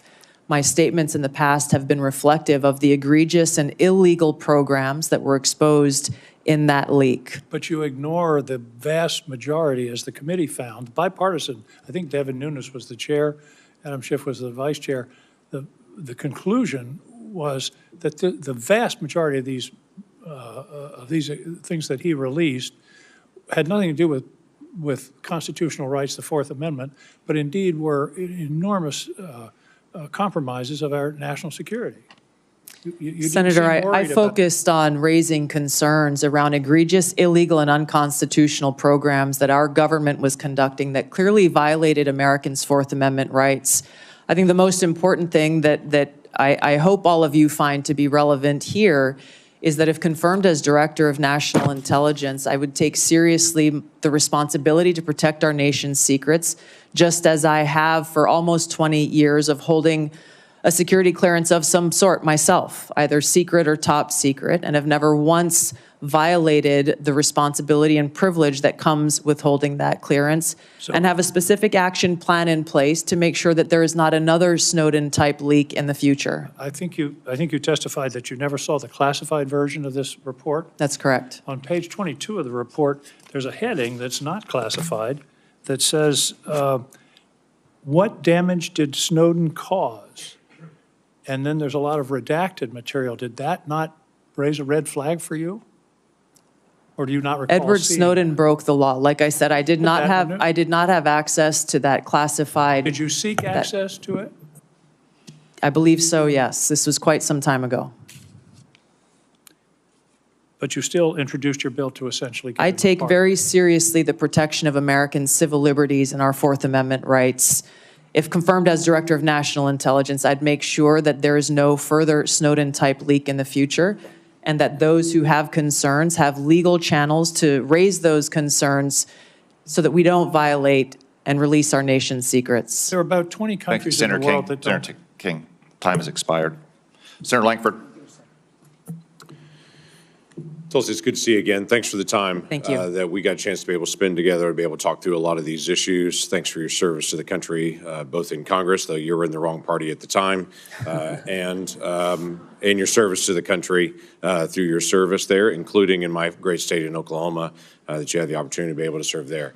I want to give an opportunity for you to be able to answer a few things on it, and I want to set some context. There's been a lot of questions about 702 and about Edward Snowden, and it may seem like this is repetitive to be able to come through it, but there are thousands of intelligence employees and folks that have also taken an oath to the country and to the Constitution. They serve our country every day. They're the folks that don't have a uniform on, that no one ever says thank you to them, and no one ever buys them lunch because people don't know who they are. But they every day put their lives on the line, and they work very hard to be able to protect Americans. And when Edward Snowden got mad at his employer that he didn't get the promotion that he wanted and started harvesting information, and then found some things that he didn't like on it, and then kept going, and then released them to media and went to China, and then went from China to Russia and became a Russian citizen and continued to be able to layer out intelligence unrelated to the civil liberties of any American, and then said, I have more and I can release them at any time I want. They don't see him as brave. They see him as a traitor. And the concern among so many here, and I think what a lot of the folks in the intelligence community that you'd have the responsibility to oversight is, they want to hear that you also believe the same thing, that not just he broke the law, but that he's a traitor, because they don't want that to ever happen again. And all the sources that they had, that they trusted and that trusted them, now their lives were at risk. And all the programs that they had that were determined lawful all collapsed, and that intelligence then was gone, and the president didn't have access to a lot of information for decision-making. So this is a big deal to everybody here, because it's a big deal to everybody that you'll also oversee in that role as well. And so it's helpful for them to be able to hear your heart on this. So was Edward Snowden a traitor? Senator, my heart is with my commitment to our Constitution and our nation's security. Ours too. Thank you. Yeah. I have shown throughout my almost 22 years of service in the military, as well as my time in Congress, how seriously I take the privilege of having access to classified information and our nation's secrets. And that's why I'm committed, if confirmed as Director of National Intelligence, to join you in making sure that there is no future Snowden-type leak. And I would do so by taking 4 specific actions. Number one, again, to make sure that there are no illegal and unconstitutional programs, limiting in a big way those who have access to our nation's top secrets through security clearance reform, making sure that every single person in the workforce knows about the legal whistleblower channels available to them, and making sure that there's a direct line available to me should anyone have concerns. If people choose to step outside of those legal channels to raise any concerns about programs or actions that exist within the intelligence community that are classified, there will be no excuse to do so, and they should be charged and prosecuted under the law. Was he a traitor at the time when he took America's secrets, released them in public, and then ran to China and became a Russian citizen? Senator, I'm focused on the future and how we can prevent something like this from happening again. So you would have the responsibility to be able to give counsel to the president, which is a great privilege. You already have his ear, quite frankly, and you all have a great relationship on that, which is very beneficial. But when President Trump chose to take the strike on Soleimani, he was also at that same time going through an impeachment in the House. And you were kind of tough on him at the time about that. You called it a declaration of war. You said that the Soleimani strike will lead to an outcome that will further undermine our national security.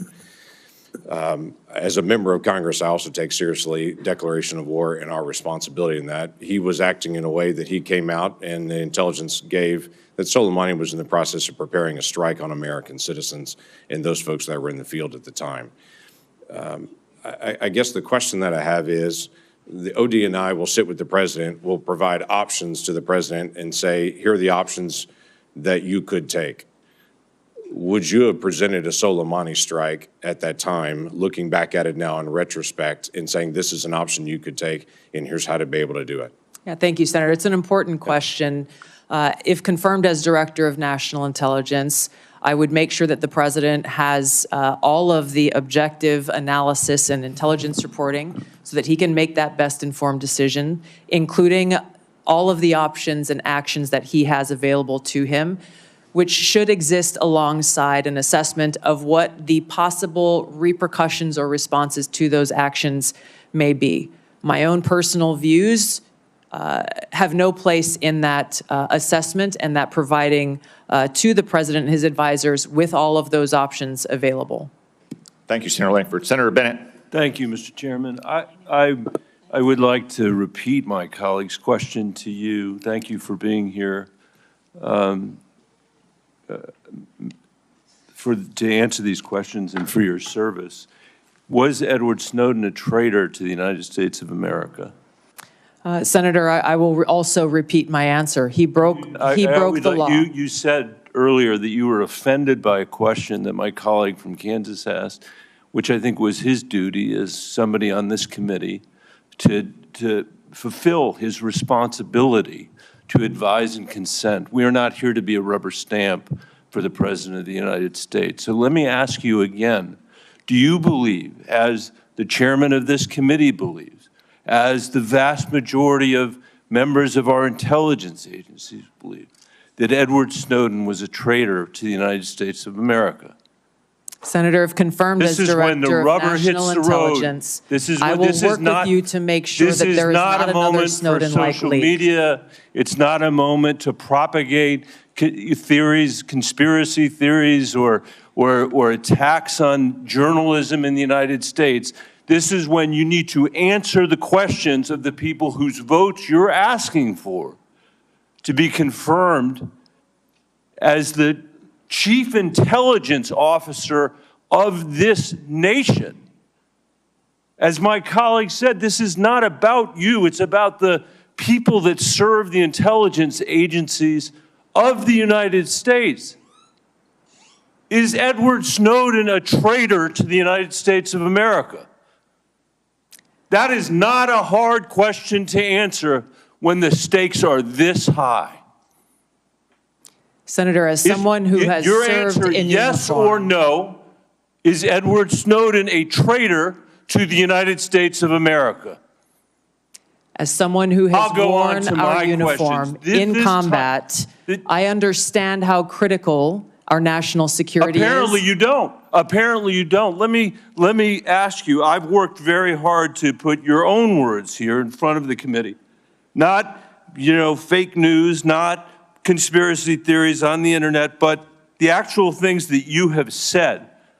On February 23rd, 2022, at the very moment that Russian tanks were rolling across the peaceful border of Ukraine for the first time, you tweeted at 11:30 p.m. your time, "This war and suffering could have easily been avoided if Biden administration / NATO had simply acknowledged Russia's legitimate security concerns regarding Ukraine's becoming a member of NATO."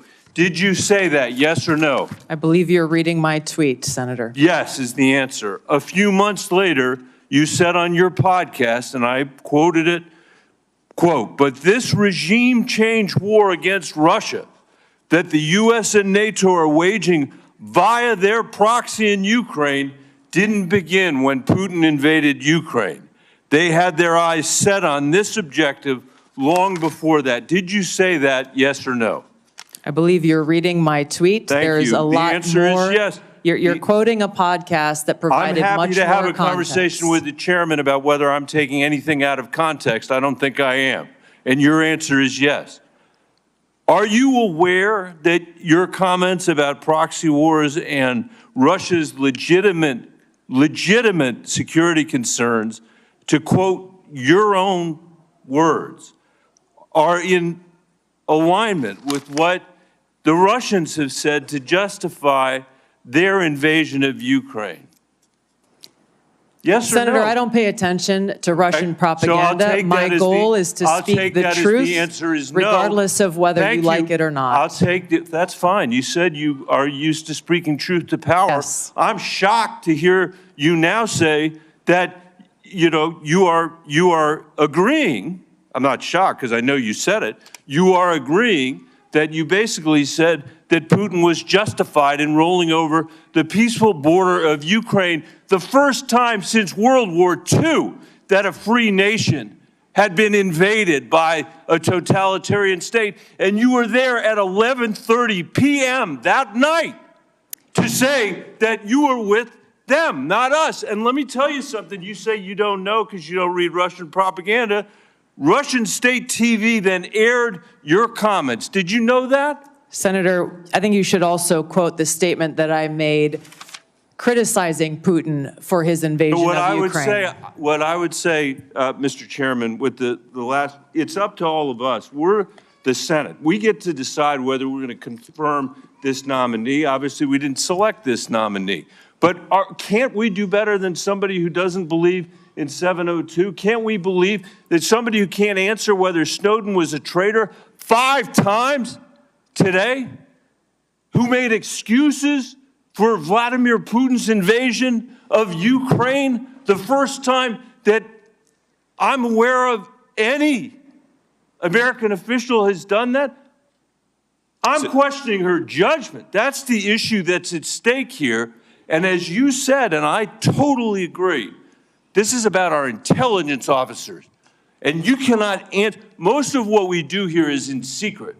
This is one of the very few opportunities that you will ever have to have a conversation with this panel in public. And the record is going to be very clear about the position you took with regard to Edward Snowden, and the record is going to be very clear about your reaffirmation of the statements you made in the middle of the night when Russia was invading the free country of Ukraine. And I hope we will take that in consideration when we have this vote. Your time has expired. I will note that during Senator Bennett's question and answer, there was 2 disturbances in the room. The first sounded like a cell phone. I would ask everyone on both sides of the dais, if you have not silenced or turned off your cell phone, please do so now. The second disturbance was the cries of a small child. We will welcome such disturbances because the cries of an infant are the sound of answered prayers. Senator Rounds. Not only here, but the answered prayers in church when they cry as well, Mr. Chairman. First of all, thank you for your service to our country. I think part of the discussion here, as you can see, we feel very, very strongly about FISA 702. We work with it literally every day. As you can also tell, we have some very, very strong feelings here with regard to the actions of Edward Snowden. I want to come back, and I'm going to give you an opportunity to make any corrections or to make any other comments with regard to both of those issues that have been brought up here. But before I get into that, I want to go back into a little bit of your previous history as well. You did serve as Hawaii's, you served as a congressperson for, what, 8 years? Yes, Senator. And during that time, you served on the Armed Services Committee. And during that time period, you did carry a TS-SCI clearance.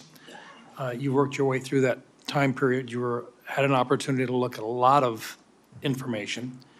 Can you share just a little bit about the way that you've looked at that, not just as a member of the congressional delegation from Hawaii, but also during the time in which you were a lieutenant colonel serving up through and including a battalion commander? Talk about that a little bit, please. Thank you, Senator, for your question. In both of those roles, I had exposure to different sides of how critical our national security is and the unique role that our intelligence community plays in ensuring our national security. My most recent deployment with the military was as part of a joint special operations task force to Djibouti and Somalia, where our mission was to support the Somalis government and military's focus on defeating al-Shabaab, which is al-Qaeda's element there within East Africa. One of the things that we came across there that I hadn't known previously, even having served in Congress for 8 years because it hadn't been focused on, was how al-Shabaab specifically was the biggest funder of al-Qaeda in the Arabian Peninsula, which again should be of unique concern and interest to our own national security concerns.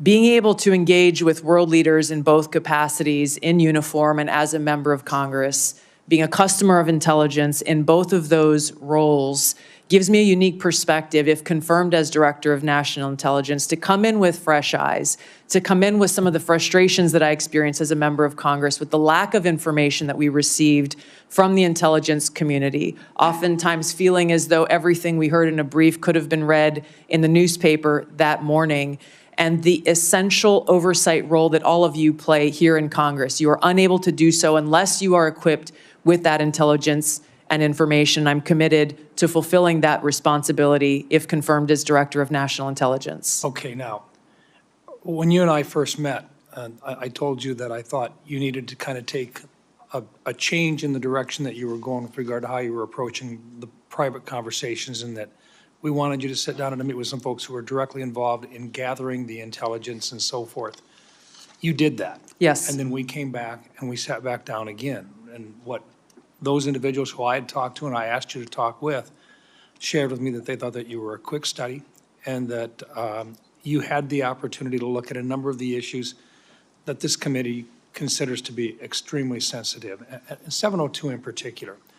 Now, I've got about a minute left, but I want to give you an opportunity in front of this committee to share your position in your own words about how strong or how much it is needed with regard to the continuation of 702 and your support for it. Thank you, Senator. 702 provides a unique security tool and capability that is essential for our national security. There are a number of areas that we would be blind from a national security perspective without this capability. It also must exist next to having safeguards in place to ensure Americans' civil liberties are protected. As you know, Senator, it is illegal under 702 to target any U.S. person. There are several other sections within FISA that speak to some of the civil liberties reforms that you all passed in last year's legislation. So let me finish with this. 702 in its current form stays in effect for the next year. You would agree that there were reforms made which fixed a number of the items that you had a problem with in the first place. Is that correct? It's correct, Senator, and some of those reforms that you enacted were a specific to some of the legislation that I introduced back when I was in Congress, such as prohibiting the abouts collection as well. Thank you. Thank you, Senator Round. Senator Gillibrand. Thank you, Mr. Chairman. Thank you, Ms. Gabbard, for your service, both in Congress and in our U.S. military. I want to talk to you a little bit about your perspectives on China. How do you view China in your national security role? Our relationship with China is one that is complex, given how closely our economies are linked.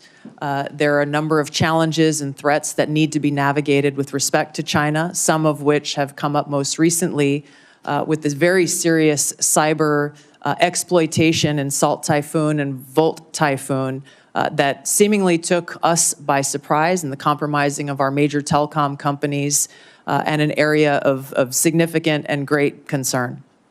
So some of your past statements that are relevant to China are concerning because I don't think it fully appreciates China's perspective towards the United States. For example, with regard to TikTok. Your past statements have essentially said that requiring domestic ownership of TikTok is a violation of civil liberties, and the national security concerns are complete BS. Can you explain why you have this view on TikTok?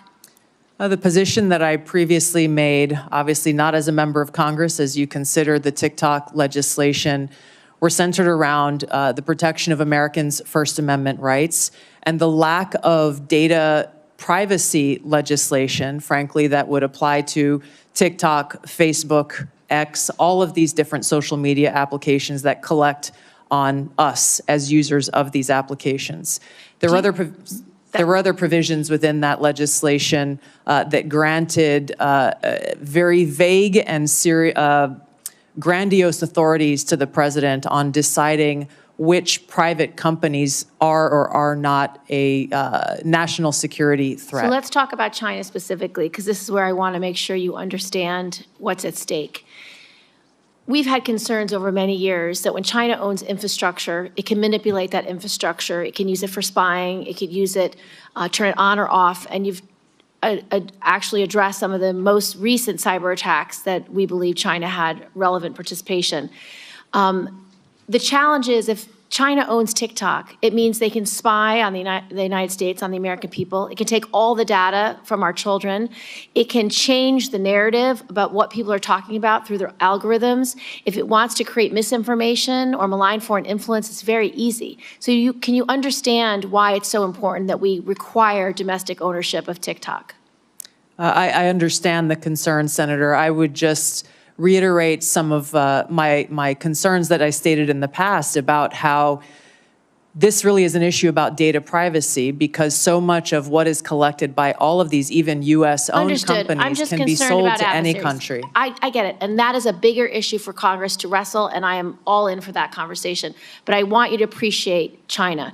What is your view with regard to Taiwan? Do you think it is something that your intelligence efforts will understand how important our relationship is with Taiwan, specifically on chips manufacturing? I think President Trump has most recently decided to have a 100% tariff on all chips from Taiwan.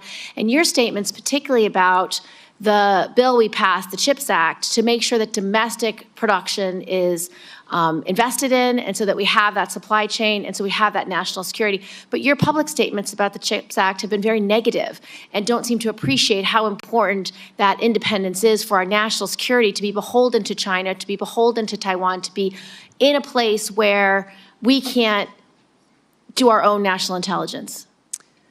Yes, Senator, I fully support the investment in building and strengthening our own domestic capabilities. If I recall, that legislation had a lot of other provisions in it that had nothing to do with the production of our own capability, and I felt were a distraction away from and a potential obstacle towards achieving that. So you will recommend to the president that we continue to invest in the semiconductor industry in the United States for our own independence as well as our own national security?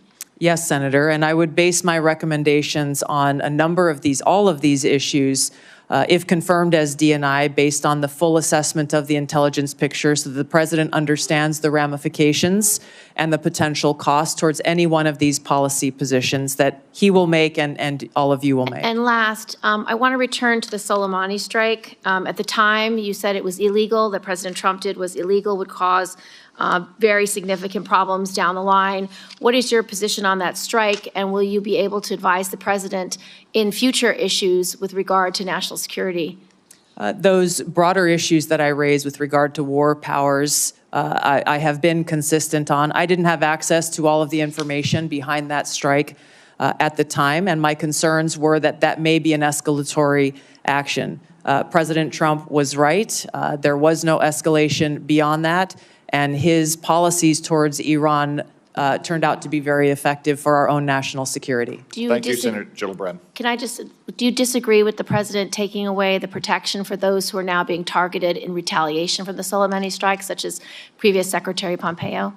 Senator, I can't answer that without being able to look at the intelligence assessment and the threat assessment for that or other decisions. Thank you, Senator Gillibrand. Senator Young. Tulsi, good to see you. We had a nice visit in the office. Thank you. Appreciate you being here today. It was clear from that visit in the office that we share a lot of concerns about ill-advised foreign regime change interventions, about the weaponization in certain instances of our domestic law enforcement and intel authorities. Let me talk about something, Edward Snowden, on which we may not agree. It's been recognized he fled overseas with the numbers 1.5 million classified documents. He shared them with the press. He absconded to China and Russia. Do you have any response to the bipartisan findings of the House Intel Committee, which stated that, quote, Snowden caused tremendous damage to national security, unquote, including to military, defense, and intelligence programs of great interest to America's adversaries? I'll give you an opportunity to respond, hopefully briefly. Thank you, Senator. As I've said before, Edward Snowden broke the law, and I do not agree with how he chose to release information and the extent of the information and intelligence that he released. It's my focus on the future. And I think we can all agree that we do not want to have another Snowden-type leak, and I've laid out specific actions, if confirmed as DNI, to do that. Okay. Well, it's notable you didn't say, yes, it clearly hurt in various ways our national security. The same House committee also reported that based on DOD assessments, should the Chinese or Russians access certain documents relating to DOD capabilities that we know Snowden stole, quote, American troops will be at greater risk in any future conflict, unquote. Do you have any reflection on this assessment? I would be very concerned about that. I have not had access to the information or intelligence that led to that assessment, but anything that puts our men and women in uniform unnecessarily at risk should be a grave concern. Yeah. I share that sentiment as a former Marine Corps intelligence officer. When we find that Americans, whether private citizens or contractors or uniformed personnel, have shared sensitive designs about military technology or plans to a foreign government, however well-intentioned, we rightfully throw the book at them. Snowden did just that, yet you have argued, and many times, that he should be pardoned. You introduced legislation, as has been discussed here. He's been able to publicly hide, as I see it, behind this facade of being a so-called whistleblower. But he likely endangered American lives through his actions. So as the leader of the intelligence community, how would you think you would be received based on some of these past actions to support or even to pardon Edward Snowden? Rank and file intelligence analysts and intelligence professionals. How do you think it'll be received? I'm grateful, Senator, to have received letters of endorsement and support from many current and former individuals who've worked within the intelligence community, those who've worked or are still working within our military, because I believe they trust that my goal, my sole goal and interest is in our nation's security and upholding our oath to the Constitution. And they trust that if confirmed as Director of National Intelligence, I will take the very specific steps that I have laid out in informing every single person within the intelligence community about the legal pathways they have to blow the whistle or to bring any concerns to the forefront, to include coming directly to members of Congress, to limit access so that we don't have people who are E3s or E4s or people in any situation taking it upon themselves to release classified information, giving them a direct line to me to once again make sure that we are all fulfilling our responsibility to ensure our national security and uphold our Constitution. Thank you. Tulsi, was Edward Snowden false to an obligation or false to a duty? I don't understand what you're saying. False? Yes. Did he betray a duty? But did he betray the trust of the American people? Which is, according to Merriam-Webster, that's the definition of a traitor. Edward Snowden broke the law, and he released this information in a way that he should not have. He also acknowledged and exposed information that was unconstitutional, which drove a lot of the reforms that this body has made over the years to make sure that Americans' constitutional rights are protected. Well, for what it's worth, Mr. Snowden is watching these proceedings. He's posted on social media even, indicating that Tulsi Gabbard should indicate that I harmed national security. This may be the rare instance in which I agree with Mr. Snowden. I think it would befit you and be helpful to the way you are perceived by members of the intelligence community if you would at least acknowledge that the greatest whistleblower in American history, so-called, harmed national security by breaking the laws of the land around our intel authorities. So thank you for being here. Thank you. Thank you, Senator Young. Senator Kelly. Thank you, Mr. Chairman. Colonel Gabbard, I want to first say thank you for your service to this country. Likewise. In Congress and in the Army, and thank you for meeting with me a couple of weeks ago, and thank you for being here today. You're nominated to lead and coordinate across the intelligence community's numerous sources of collection and analytic capabilities. In a few sentences, can you describe how you make assessments and how you're going to sift through all this intelligence and make careful and thoughtful conclusions? Yes, Senator, there are great professionals who work within the intelligence community. I will build a strong team around me as they present the intelligence reporting to provide to the President through the President's daily brief and to respond to issues and concerns that this body has. I will welcome dissenting voices to be able to make sure that this information intelligence is thoroughly vetted prior to presenting it, and make sure that the truth is reported, whether that truth is convenient or not. Well, thank you, Colonel Gabbard. And I appreciate that. The President and others are going to rely on that. I want to discuss such an assessment made by the IC. For years, the U.S. analyzed evidence of numerous chemical weapons attacks in Syria. Eventually, we were able to assess that Bashar al-Assad was responsible for a number of these attacks that slaughtered his own civilians. Do you accept the conclusion broadly that Assad used chemical weapons against Syrians? Yes, and I'm on the record for years of agreeing with that broad assessment. Thank you. Among the attacks the U.S. assessed Assad was responsible for 2 that occurred in Douma and Khan Sheikhoun in Syria. As a member of Congress and as a presidential candidate, and as recently as this month, in your written responses to this committee, you have cast doubt on the assessment that Assad is culpable in these 2 attacks. Is that still your position?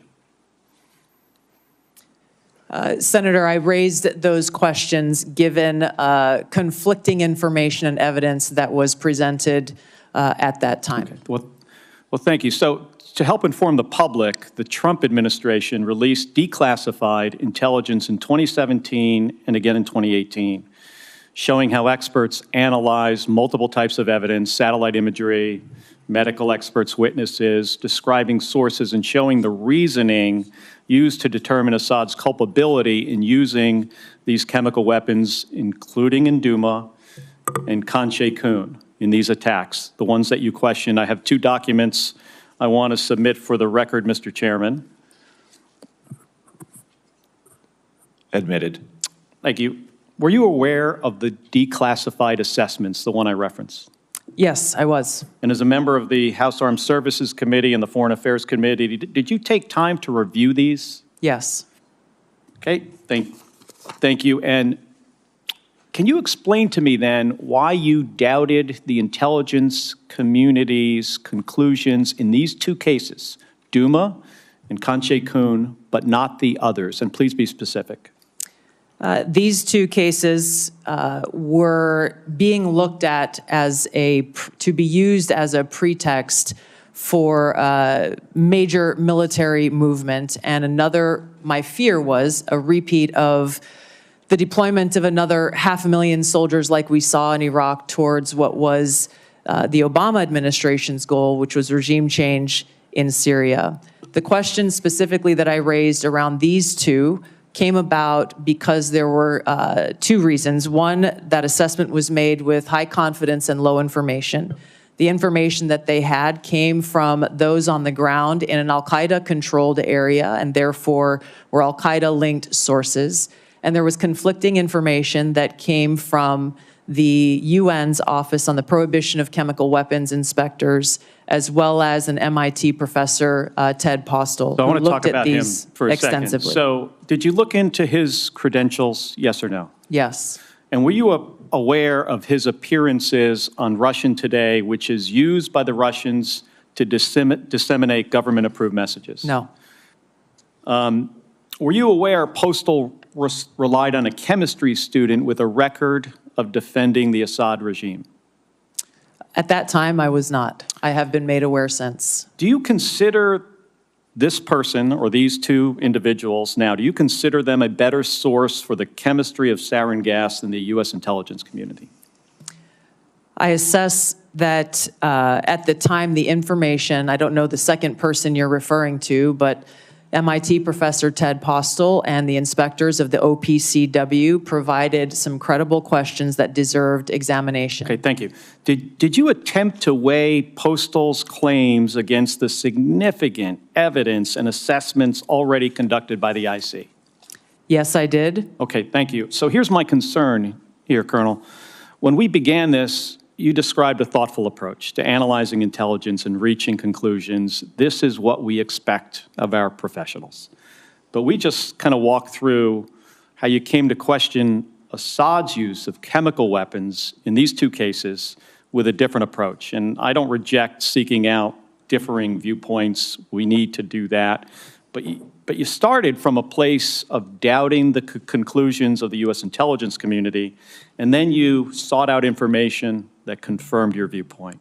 That led you to embrace the opinions of two individuals that I think we disagree on this. You think they had expertise, I do not, and others do not. But these individuals were sympathetic to Russia and the Assad regime. It also led you to minimize or discount the overwhelmingly information that contradicted your viewpoint, including the expert assessments of our own intelligence community.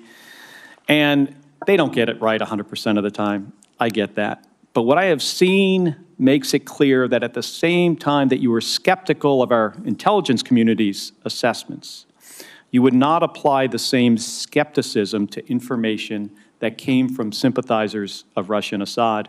And I think that's something that we should all be concerned about. Thank you. And I'm sorry for going over my time. Thank you, Senator Kelly. I want to recognize and welcome to the committee our newest member, Senator Budd, although we all regret Senator Rubio's departure. We're all pleased, as evidenced by the 99-0 vote, that he is now the Secretary of State, and that also pleased that we have a great new member on our committee. Senator Budd. Thank you, Mr. Chairman. I'm grateful for your leadership here as well. Colonel Gabbard, great to see you again. I enjoyed meeting you in my office a while back, and I've enjoyed our friendship and our time serving together in the U.S. House. So as you know, Section 3023 of Title 50 states any individual nominated for appointment as DNI shall have extensive national security expertise. You served 4 terms as a member of the House of Representatives, which is a constitutional office, and throughout your tenure, you were a member of the Armed Services Committee and the Foreign Affairs Committee. Is that correct? Yes, Senator. You also served over 2 decades in the U.S. Army, including holding commands at multiple levels, and served through administrations of both political parties. Is that correct? Yes, Senator. Throughout your time in the U.S. House and in the Army, you've been both a consumer of intelligence and a policymaker. How important is it for the intelligence community to provide timely, relevant, factual, and objective intelligence to policymakers? Senator, it is nothing less than a matter of our national security. Too often in the multitude of intelligence failures that our country has seen, that objective has not been met. Now, CIA Director Ratcliffe talked about in his testimony before this committee how the CIA's own internal metrics have shown that analytic objectivity has gone down within that organization. This is the very kind of thing that I would seek to address if confirmed as Director of National Intelligence, is ensuring that politics, biases, or personal views are checked at the door. I would lead by example by doing it myself, and ensuring that that intelligence analysis and reporting meets the objective that the President and Congress requires, which is no politics, no personal abuses, and making sure that that objectivity in a timely, relevant fashion is brought to the President so that we can get ahead of problems in ensuring our national security rather than being caught on our heels and being forced to respond to them. Thank you for that. I think it's clear from your background and experience that you more than meet the statutory requirements for this position. I want to switch gears a little bit. There's been a lot of discussion today, and I think it's a necessary discussion about your position on 702, Section 702 of FISA. So I've personally had concerns, and I think we even talked about this when we served in the House together, and I actually voted against its reauthorization when I was in the House. However, I recently voted to reauthorize Section 702 with additional safeguards to end the politicization of the tool and to ensure privacy and civil liberties that they're protected. So, Ms. Gabbard, tell us, how has your thinking on Section 702 developed over time, and why? And if confirmed, what will you do to ensure that this new statutory safeguards, that they're fully implemented?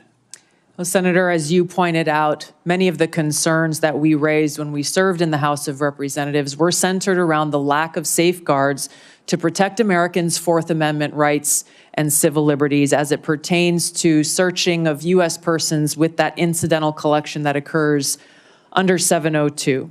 You and I both know and agree that the national security capability that is provided by Section 702 that enables this foreign surveillance on non-U.S. persons overseas is critical, period. My commitment is to make sure that our national security tools are maintained to fulfill that requirement while also protecting Americans' Fourth Amendment rights and protection against unlawful search and seizure. There are a number of those reforms that you referenced, such as the prohibition of abouts collection, which we brought up when we served in the House, making sure that 100% of U.S. persons by the FBI on this incidental collection are reviewed by the Attorney General herself. There are a number of other reforms that I believe strengthen significantly those safeguards, a number of them that I had worked to try to bring into place when I was in the House of Representatives. I look forward, if confirmed as Director of National Intelligence, to overseeing and assessing the implementation of these reforms and reporting back to you as you begin to consider next year's reauthorization and meeting that mark of ensuring our security and upholding Americans' Fourth Amendment protections. Thank you. Switching gears a little bit, talk briefly, if you will, about the dual task of simultaneously protecting whistleblowers and protecting classified information. Senator, there are more than sufficient legally protected routes for whistleblowers to come forward should they have concerns on any actions occurring within the intelligence community. I've spoken about the additional protections that I personally will put in place if confirmed as Director of National Intelligence, understanding the seriousness of protecting our nation's secrets, and one that I hold personally. Thank you. Thank you. Thank you, Senator Budd. I will recognize Senator Wicker, an ex officio member of our committee, which is Latin for so powerful a man he can go to any committee he wants and ask questions anytime. I look at it differently, Mr. Chairman. I think what you're saying is that I'm the only non-voting member of this committee that's here at this hearing, and I've been at an Armed Services Committee hearing most of the morning. Let me ask about something that happened a long time ago and something that's happening right now. Colonel Gabbard, I was a member of the House of Representatives on 9/11, 2001. As a matter of fact, I was at the Pentagon that very morning when the attacks happened. Where were you when 9/11? We all remember where we were. Yes, I was in Hawaii. There was a 5 or 6 hour time difference. And so when I woke up that morning, it was several hours, and I remember the first thing I saw in waking up was that horrific footage of those airplanes attacking the Twin Towers in New York City. And I think you obviously have read a lot about it during the 24 plus years since that, and most Americans have. There's a general consensus that there was a massive intelligence failure. This caught us all by surprise, even though the World Trade Center had been attacked earlier. Do you think stovepiping was a problem in our intelligence failure? There's no question about it, Senator. Oh, okay. Well, based on your reading. Okay, could you elaborate just a little? Yes, absolutely, Senator. When we looked back at the post-9/11 reporting and the post-assessments that were made, it was very clear that there was stovepiping of information and intelligence that occurred at many levels, at the highest but also at the lowest levels, where information that was collected by the FBI, information that was collected by the CIA was not being shared. There was almost ships passing in the night where if there was an integration of those intelligence elements and information being shared, it is highly likely that that horrific attack could have been prevented. And that's the reason, really, your position was created. There's been some discussion this morning. I have not been able to listen in, but I understand there's been some discussion about reforming the Office of D&I to eliminate redundancy and increase effectiveness. Do you worry that in doing so, we might be getting back to the same problem that we had in 2001? The problem that we had in 2001, Senator, remains at the forefront of my mind. And as you said, this is exactly why the ODNI was created. Given my limited vantage point not being in this seat, I am concerned that there are still problems with stovepiping that need to be addressed. And in some cases, my concern would be that unnecessary bureaucratic layers may be contributing to that problem. This is where coming in and being able to really take a fresh look, given my experience and my background, will be essential to making sure that the ODNI is accomplishing the reason why it was created in the first place. Okay, and I have a lot of suggestions about how to make the Department of Defense more efficient also. I would simply caution you before I move on to my other quick question, that as we are trying to eliminate overlaps, that we avoid getting back to the thing that created your agency to start with. Now, let me just ask about anomalous health incidents. I know you're not in the intelligence community yet, but having read, as most of us have, about these Havana syndrome incidents, what is your understanding of that now, and what are your plans? Yeah, Senator, thank you for this question. It's been deeply concerning throughout this period, from the first time this was discovered so long ago to where we are today, that the intelligence community still has failed to identify the source and the cause for Havana syndrome, as it's commonly known, even as many people who are in service are suffering the consequences of it. I look forward, if confirmed as Director of National Intelligence, to addressing this, of course, making sure that those who have been impacted are getting the care that they need and deserve, but getting to the truth behind how and why this has occurred. Are you saying that we're not any closer to understanding where these came from?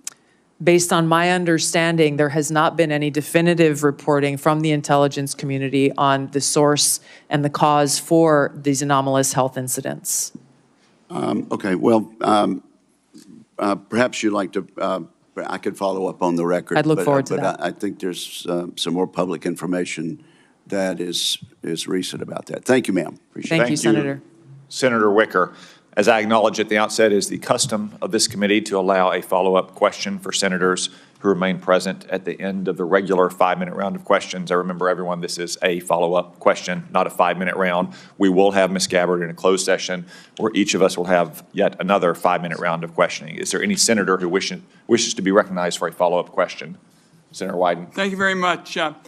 Ms. Gabbard, there was an area that I believe is still uncertain, and this is what my question's about. Earlier this week, the Trump administration illegally attempted to withhold federal funds from a broad range of organizations. I'm interested in knowing what you would do if President Trump told you to withhold congressionally approved funds from the Intelligence Community Inspector General.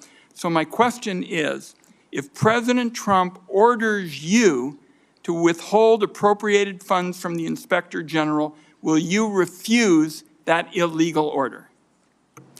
I don't believe for a second President Trump would ask me to do something that would break the law. That's not what I'm asking. I'm asking, if you are asked about an illegal order, what will you do? You can say, oh, it'll never happen. What will you do if you're dealing with an illegal order? My commitment has been and will be, if confirmed as Director of National Intelligence, to comply with the law. Are there, Senator Wyden, you've actually asked 2 questions already, Senator I'm not Wyden. asking a question. You've asked 2 questions. I said there's one question allowed. Are there other senators who would like to follow up question? Senator King. I'd like to follow up on my line of questioning about Edward Snowden and understand how you analyzed the facts leading up to your 2020 bill providing him with a pardon. There was the House committee report, which granted was redacted, but under the heading, what damage did it cause, were 5.5 pages of redacted material. I would have thought that would raise a question in your mind. Secondly, Edward Snowden, there are about 20 countries that don't have extradition treaties with the U.S. He chose to go to Russia, become a Russian citizen. Given that information, how did you decide to introduce a bill providing him with a pardon? Introducing a bill in the United States Congress is not the same as a tweet or a commentary on a podcast. I'm concerned about your apparent lack of interest in the scope of Edward Snowden's traitorous activities. Senator, I've answered some version of this question many times in this hearing already. My foremost concern has been, remains, and will continue to be in upholding my oath to the Constitution to support and defend Americans' Fourth Amendment constitutional rights. If confirmed as Director of National Intelligence, I'm committed to ensuring that we protect our nation's secrets by implementing a number of actions I've outlined so that those who have concerns about programs within our intelligence community, that we don't have another Snowden-like leak, and they are able to raise those concerns either directly with Congress or through any one of a number of legal paths that are available. And I think it's also important, and in line with many of the bipartisan concerns I've heard from this committee, in security classification, security clearance and classification reform, in narrowing severely those who have access to the most sensitive and compartmentalized intelligence reporting and capabilities. Senator Bennett. Thank you. Thank you for your generosity, Mr. Chairman, in letting us have a second question. Thank you again for hanging in there with this discussion, Colonel Gabbard. The House Intelligence Committee review of the Snowden disclosures found not only that he was a traitor, but that since Snowden's arrival in Moscow, he has had and continues to have contact with Russian intelligence services. You can see the deep concern on both sides of the aisle here. You had in your opening statement all kinds of complaints about former officials in the intelligence agencies, the United States press, the journalists, the media, Democrats, suggested that you weren't being treated fairly when you were coming here. No condemnation at all for this, which leads me to wonder why it is so hard for you to say that Edward Snowden was a traitor to our country. And the question I guess I have for you is how, if you can't say that, you feel that that the concerns that this committee has, that we need somebody here who will actually honor their oath, as you said. Maybe I should make it easier for you. Edward Snowden did not honor his oath to the Constitution, which is what you just said was the most important duty, most important obligation that you have in this role.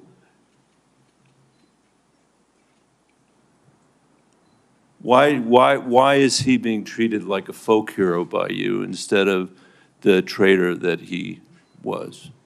Senator, as I said, my focus and what should be of relevance to all of you and everyone watching is what I will do as Director of National Intelligence to work with you to make sure there's not another Snowden-like leak, given the paramount importance of our national security and keeping our nation's secrets. I've laid out a number of ways that I intend to do that, if confirmed, in fulfilling my responsibility in this role.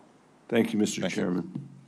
Senator Gillibrand. Thank you, Mr. Chairman. I just wanted to continue along with regard to China because it's such an important part of your portfolio. And I know on armed services, you've had hearings over the last 15 years about their architecture and how they're building up space capabilities, sea capabilities, Air Force capabilities, every type of capability they possibly could. And that aligned with their malign foreign influence and with their ambition with regard to Taiwan. It just creates a very dangerous scenario and concerning one. And so I wanted to ask you about Japan, because recently, about a year and a half ago, 13 months ago, you said that you didn't think it was wise to allow Japan to build up their own defense architecture. And you thought it was short-sighted. Can you speak a little bit about that? Because our alliance with Japan is so important in our ability to defend against malign activities of China, not only geographically, but because for the last 50 years, they've been close allies, allies that we rely on. We share intelligence, we share operations. They are a great ally. So what was your concern about? And have you had any views that have shifted in that regard? Yeah, thank you for the question, Senator. I agree. Japan has been a strong ally of the United States in a different capacity as a member of the Hawaii National Guard. I've gone and conducted training missions in Japan with the Japanese Self-Defense Force. Their forces and their constitution has been primarily focused on self-defense. The concerns that I had raised previously had to do with really looking at the bigger picture of the context of the history with Japan and China and recognizing the implications of how this kind of shift from a self-defense posture that Japan has had constitutionally to a more offensive posture could result in escalation. And given the history, we need to acknowledge what the ramifications could be to our own security interests. And that's something that I am looking forward to being able to provide to all of you and to the President, if confirmed as Director of National Intelligence, is that in-depth analysis and assessment so that various policies or actions that you all or the President are considering are fully thought through given that broader context of nuance of history and the complexities that exist within the Asia-Pacific region. Having grown up there, I'm very familiar with. But you do Thank you, Senator Gillibrand. Senator Kelly. Thank you, Mr. Chairman. Colonel Gabbard, when Russia was denying Assad's use of chemical weapons, they accused the U.S. of supporting terrorists. This is a line that Putin used frequently during the Syrian civil war as he supported Assad. Syrian officials made similar comments. They did it repeatedly. They did it in public. They did it at the United Nations. In 2016, you gave an interview in which you said, and this is a quote, "The U.S. is providing direct and indirect support to terrorist groups in order to overthrow the Syrian government." And in 2019, on the Democratic presidential debate stage, you said of President Trump, this is a quote, "This current president is continuing to betray us. We were supposed to be going after al-Qaeda, but over years now, not only have we not gone after al-Qaeda, our president is supporting al-Qaeda." So I'm interested to hear, what was your goal in saying these things? And did you consider, before saying them, the motives of Iran and Russia, what their motives might have been before making these claims? Senator, as someone who enlisted in the military specifically because of al-Qaeda's terrorist attack on 9/11 and committing myself and my life to doing what I could to defeat these terrorists, it was shocking and a betrayal to me and every person who was killed on 9/11, their families and my brothers and sisters in uniform. When, as a member of Congress, I learned about President Obama's dual programs that he had begun really to overthrow the regime of Syria, and being willing to, through the CIA's Timber Sycamore program that has now been made public, of working with and arming and equipping al-Qaeda in an effort to overthrow that regime, starting yet another regime change war in the Middle East. DOD Train and Equip program, again, begun under President Obama, is widely been known, looked at, and studied, that ultimately resulted in over $500 million being used to train who they called moderate rebels, but were actually fighters working with and aligned with al-Qaeda's affiliate on the ground in Syria. all to move forward with their regime change and not acknowledging what was obvious at the time and what has unfortunately borne true, which was that a regime change war in Syria, much like the regime change wars in Iraq, the toppling of Gaddafi and Mubarak, while these are all dictators, would likely result in the rise of Islamist extremists like al-Qaeda taking power. I shed no tears for the fall of the Assad regime, but today we have an Islamist extremist who is now in charge of Syria, as I said, who danced on the streets to celebrate the 9/11 attack, who ruled over Idlib with an Islamist extremist governance, and who has already begun to persecute and kill and arrest religious minorities like Christians in Syria. I understand. Why that should be acceptable to anyone is beyond me. It shouldn't is be. certainly and not I understand, in our and I appreciate your answer, and thank you. My concern has to do with the tendency to repeat Russian and Syrian, and even in some cases, I think we'll get into in the closed session, Iranian information, and to discount what comes from our intelligence community. Senator, every American deserves to know that people in our own government were providing support to our sworn enemy, al-Qaeda. That should not be acceptable by anyone. Thank you, Senator Kelly, Ms. Gabbard. In conclusion, Senator Warner. Yes, thank you, Mr. Chairman. You know, one of the things I love about this committee, and I know folks who are here for Ms. Gabbard may not fully realize, but this has always been a bipartisan committee. And you know, my friend Richard Burr, who said we always kind of followed the truth. One of the things I was always proud of in the very challenging Russia investigation was, you know, people would come in, they didn't know whether the staffer was a Democrat or Republican, because we were all looking out for the same thing. Ms. Gabbard, I support and commend you for your service. But we have heard this morning taking some individuals' advice on chemical attacks, not taking American intelligence community that, as we subsequently discovered, had iffy ties, not enough due diligence. We've heard this morning on your trip to Lebanon that you weren't fully aware that the folks who originally paid for the trip had these relations and ties to this Syrian party. I know I've asked you, and I understand on the trip that you said you met with Shia religious figures and you didn't know who were there, who they were. I can understand that, although I can't imagine Shia religious figures that in the Bekaa Valley that didn't have ties to Hezbollah. And we can have a difference of opinion on TikTok. The chairman and I feel very strongly that it is a national security threat.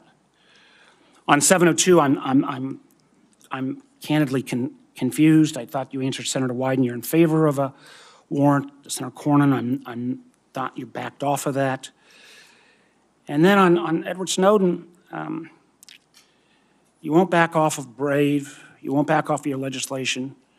You won't call him a traitor. And I think, again, about this is being watched by our allies around the world. I think even RT's been tweeting about it today, blasting me. And the men and women of the intelligence community. I don't know how they're going to have confidence that if under your leadership, if somebody else stepped out, that you wouldn't take the same position that you've not walked away from on Mr. Snowden. So I guess my last question, and this was one I think was in some of the press, and I believe you and your husband took a trip to Rome last summer.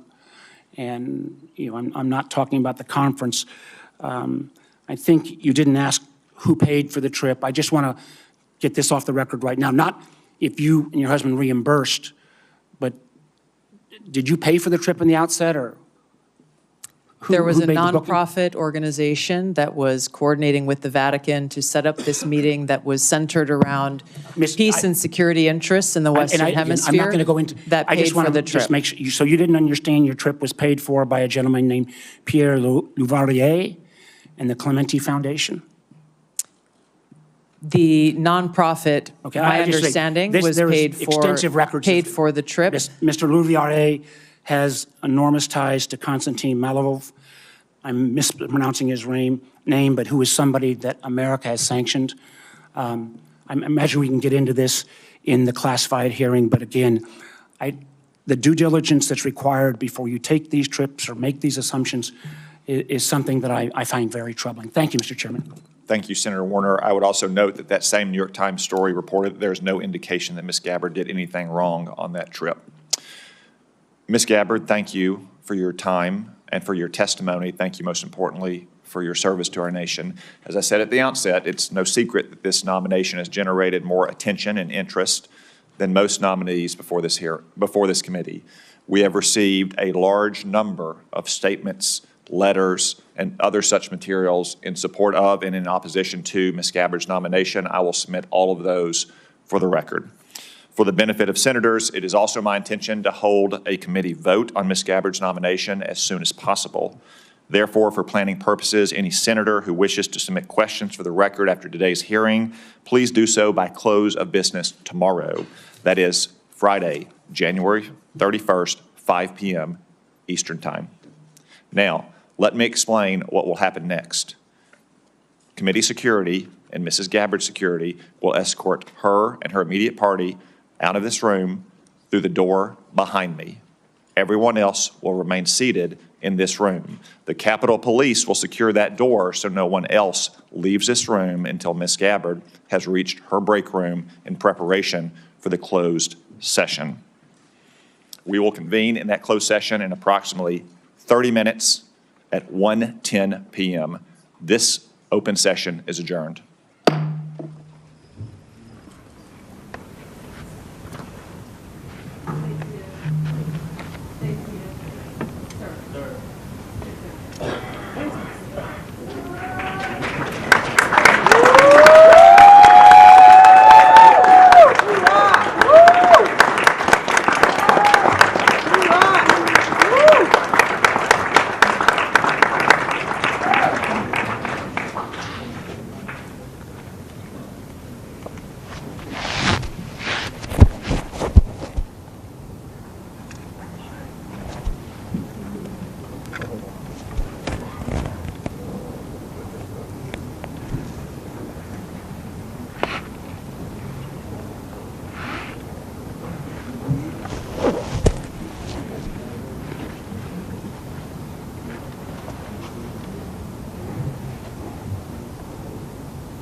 Ladies and gentlemen, I expect it will take 3 to 4 minutes before the doors are open.